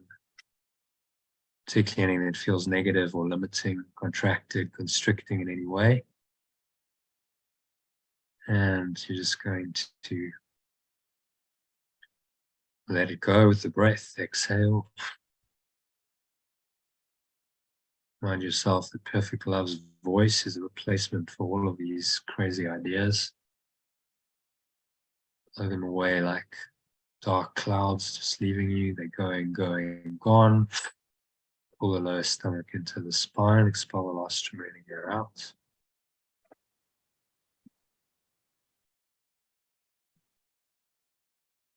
So notice the weight of your body on the count of 2, pressing down into the chair, feet touching the ground.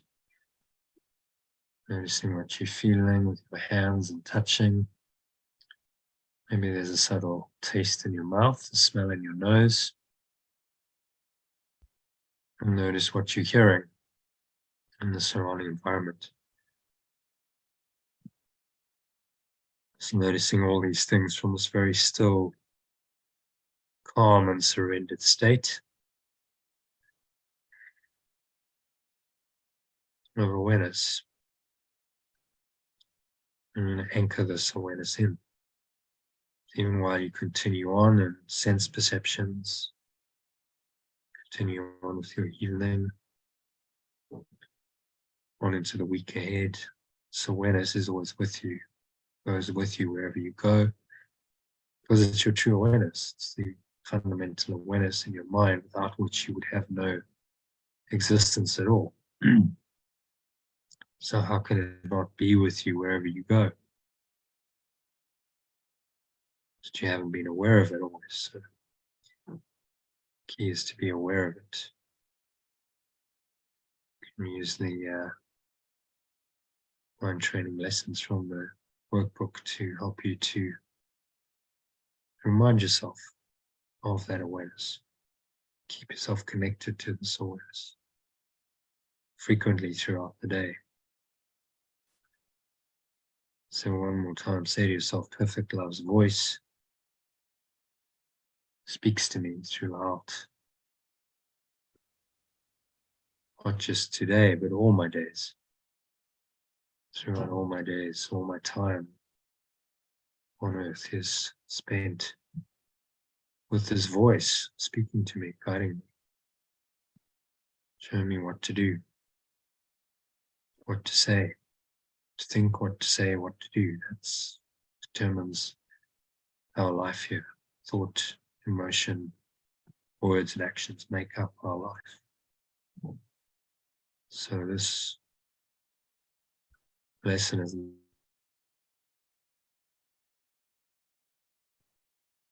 the power to transform your life if you apply it, as every lesson does. So it is said and so it is done. And on the count of 3, open your eyes. Gently, just look around. So just take a minute, do a bit more mind training as you look around. You're in this awareness, hopefully quite rooted in it, even though your senses are back, you can hear and see. It's the most dominant perception for most people. Sense of sight. Just stay connected to the deeper awareness. Hopefully you accessed quite deeply over the last 18 minutes or so. And notice that that awareness is really what's looking at everything. So you look at the room around you randomly, focus on an object, any object, randomly for a few seconds, and notice that awareness is still there. Very peaceful, calm. That awareness doesn't judge, doesn't name the object, doesn't label it. It just is. It sits beyond or beneath, underlying the object. Then look at another object and should be able to perceive the same awareness as there. And another one, and another one. You can do it as many times as you like. Same awareness underlies it, all of it. Which teaches you that there is only ultimately this awareness. The objects in your sensory perceptions are temporary by definition. They are temporary, they are illusory. They are not this awareness. They are not this fundamental awareness. That lies beyond all objects, beyond all form in your mind. So another great course lessons guide. Well, this awareness goes with me wherever I go because it is in my mind. Wherever I go, my mind goes with me. Therefore, it goes with me wherever I go in this world. Seemingly self-evident, but most human beings live in a way that is quite the contrary, quite the opposite. They feel disconnected from their source and this true awareness. So our job is through these mind training exercises to unite ourselves with it, to connect with it, reconnect ourselves and remain in this awareness, no matter what seems to happen on the level of form, no matter what comes into our sense perceptions. We can stay rooted in this awareness, and Perfect Love's voice can speak to us throughout the day. So that brings us to the end of the meditation and of this, not quite of the session, but of the teaching part of it. So, yeah, I just wanted to chat to you very quickly about, where you want to go from here. We've had hopefully quite a nice engagement. Just going to stop my recording. I will send you this, by the way, if you'd like me to. I'll send you this recording if you'd like to re-listen to it. Yeah. So got a little meditation, 20-minute meditation for you. I see you're on the Telegram as well. So you just joined it a couple of days ago, didn't you? So yeah. I'll send it to you on Telegram because that's what I use. I use Telegram primarily, and I've recorded it. The group, Fast Letting Go Club group, is on Telegram. So all of today was recorded to that group, so they will get to listen to it later on. If they weren't in the session, they can tap into it on Telegram or it's on YouTube as well. Streaming live. So if you'd like to, I'm going to invite you to join us for 3 weeks, and you can dive in and join as many live sessions as you want. As I said, they're 6 days a week. Monday to Friday during the day. So it's 1:30, starting at 1:30 p.m. your time. Right. And then they stretch into the afternoon. So usually 2 to 3 hours. So 1:30 to say 4:30 or 5, just depending on the content. But it's usually at least 3 hours. So you can join any of those sessions on Zoom, same way as you joined today. And I send out daily messages on Telegram and on email. So if you'd like to receive those messages, then I'll add you to the mailing list. I'll add you to the Telegram group and dive in. I send you content every day. You can read it. If you don't like it on Telegram, you can read it on email. I showed you the email that. So if I'm joining, let's say tomorrow, the live group, how do I join? I join it on a Zoom or on Telegram. Yeah, so it's in Zoom, but I always put the link in Telegram as well as in the email. So the content is duplicated, not entirely. The email is more detailed, but this content that I showed you. Let's just go back there because. So you'll get an email like this every day. Which will have the link. So if you scroll down somewhere down a little bit down, you'll see a big orange button that says join today's live meditation and discussion. So if you click on that, the concern here is that I still, although I'm my own boss, I'm still working during the week. Now, if I join a live group and my phone rings in my office, is that going to disturb the group? No, just put yourself on mute. On mute. Okay, that's brilliant. Okay, that's the way to do it. If you're not speaking, then mute yourself, and then and you don't even have to have your video on if you don't want it, and then you can listen in. So that's one way. Some people do it live on YouTube. But I encourage to be in the live session because it's more interactive. You get more out of it. And if you can't interact because you're on a call or something, then just mute yourself. Yeah, brilliant. Okay. So it works pretty well. Yeah. And if you need to drop out, you don't have to stay for the whole time. Yeah, exactly. It's a 3-hour session. You could join and you could say, look, I can do what I typically do is what I did now with you. So it was about an hour and 10 minutes, an hour and 15 minutes. We typically try and do that up front. So that's what I call a power hour, which you can do up front. And then you might go. You might say, okay, well, that's it. That's my bundle for today. That's what I can do because I got to get back to work. Or you say, I can actually listen in, my own boss, so I can kind of work and listen in.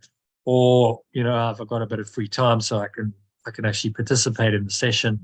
Then in the second part of the session, we do the text, where we read and translate each section of the text, which will be interesting for you because you haven't done that.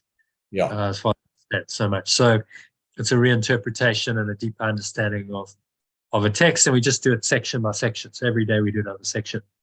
So it's basically breaking this down into bite-sized pieces, and then the process takes a year, because the text is, as you know, 31 chapters, and then there's a manual for teachers, and there's one lesson a day in the workbook. And by the time you've done all of the text and the clarification of terms and all of that, you do it section by section. It takes almost a year. So it's a year program, doing it in bite-sized chunks, and there's daily live sessions to kind of guide you through that. There's the recordings. If you can't catch the live sessions, you can catch all the recordings on Telegram, because I post them as voice recordings on Telegram. Or if you scroll down here, you'll see this whole schedule. So you can go into this, you can dive in. There's lots of material you can work with. And I also include links to the live. So if you go in here, live session, you click on that, that should bring up our recording that we're busy with. It should take us into the live call that isn't being live streamed right now. Or does it? Maybe it doesn't. It should be. I need to check that. No, there we go. No, it just took a while. No, there we are. Yeah, great. So that's just a few seconds behind on the live. So all the IT's there. You just click on the links and it brings up. You get guided meditations on the text. There's a lot of material. There's a lot of content that I offer. There's too much material for me, but I will take what I can. Well, exactly. The point is you dip in and you take what you can. So some people join the live calls every day and they'll listen to all the recordings. But most people dip in and they take what they can. And so the idea of the 3 weeks is dip in, give it a try, see if you enjoy it. After 3 weeks, we'll have a conversation, because I do charge for this. I'm being upfront about that. It's quite reasonable. If you'd like to continue. If not, then you've tried it for 3 weeks. Hopefully you got something out of it. And after 3 weeks in South African rands, what do you charge then to do the year's course? So if you're going to go up front for the whole year, and you want to do the full package, which gives you access to all of the live sessions, which is 6 days a week. So that's somewhere in the region of about 18 to 20 hours a week. So it's a lot, but you may not want to do the whole thing. But for the whole thing, it's 40,000 Rand for the year. If you want to do less, so you say like, well, 3 live sessions is enough for me. Let's say I'm happy with 3 a week. Then it's half that. It's 20,000 Rand. 1 live session a week is 10, and so it goes down. But you don't have to do it up front. You can do it in monthly installments. So then you pay monthly. So you can break it down to as little as about 500 Rand a month, and get 1 live session and all the recordings and all the material, the material I send out on Telegram. But we'll have a conversation about that at the end of the 3 weeks, because then you'll go, yes, I'm in. I'd like to do more of it. I'd like to continue, or no, it didn't work for me for whatever reason. That's okay. It doesn't work for everyone. But mostly if people do the 3 weeks and they got value out of it, they stick in some form or another. My basic membership is just 300 Rand a month, which doesn't give you access to any live sessions, but you get all the recordings. Some people, that's enough. So you can, I've tried to make it pretty flexible. You can determine, what suits you, the level of engagement and the budget and all of that. Time I've got available and the money. Exactly. And then you customize the program according to your need. Lovely. And that seems to work for people. I've had a great session with you, and thank you very much. It was excellent. Well, thank you for joining.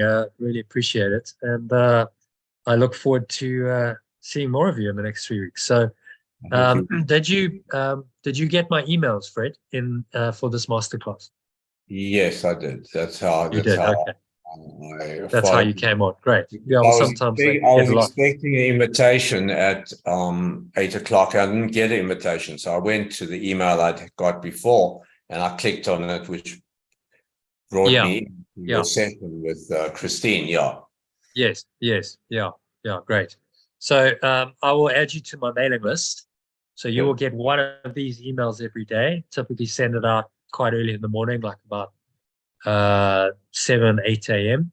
So that's your mind training for the day, which has all the details of the text and the lesson we're doing. We're on lesson 49, as you can see.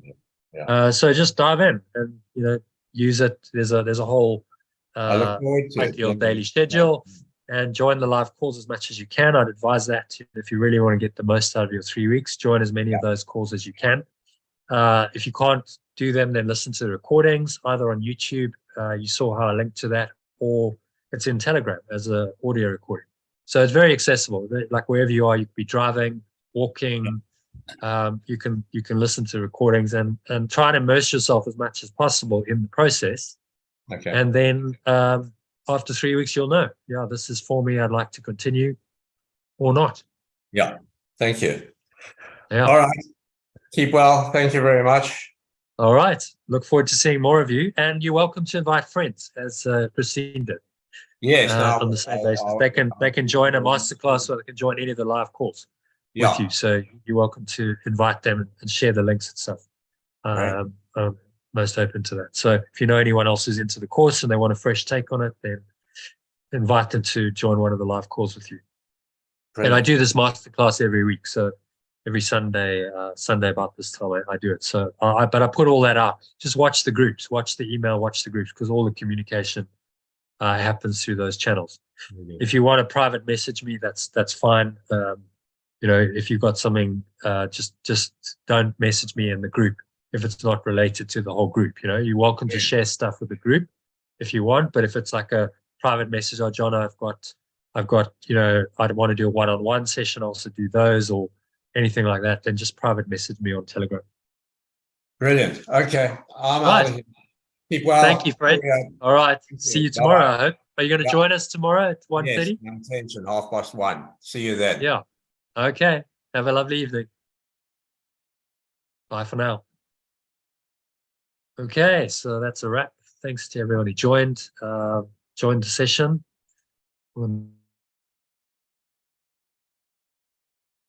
Members and Fred, I look forward to seeing more of you, and I will see you all tomorrow. Next session is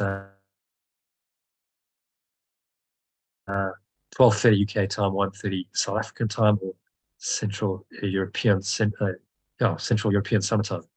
Tomorrow for our next live session, when we'll dive into lesson 50 and the next section of the text, which is section 8 of chapter 7, I believe. Let's have a look what it is. This one is called the Totality of the Kingdom. So tomorrow is called the Unbelievable Belief, which is 7 paragraphs, not too long. So I look forward to seeing you then, and have a lovely flowing evening, a peaceful evening ahead.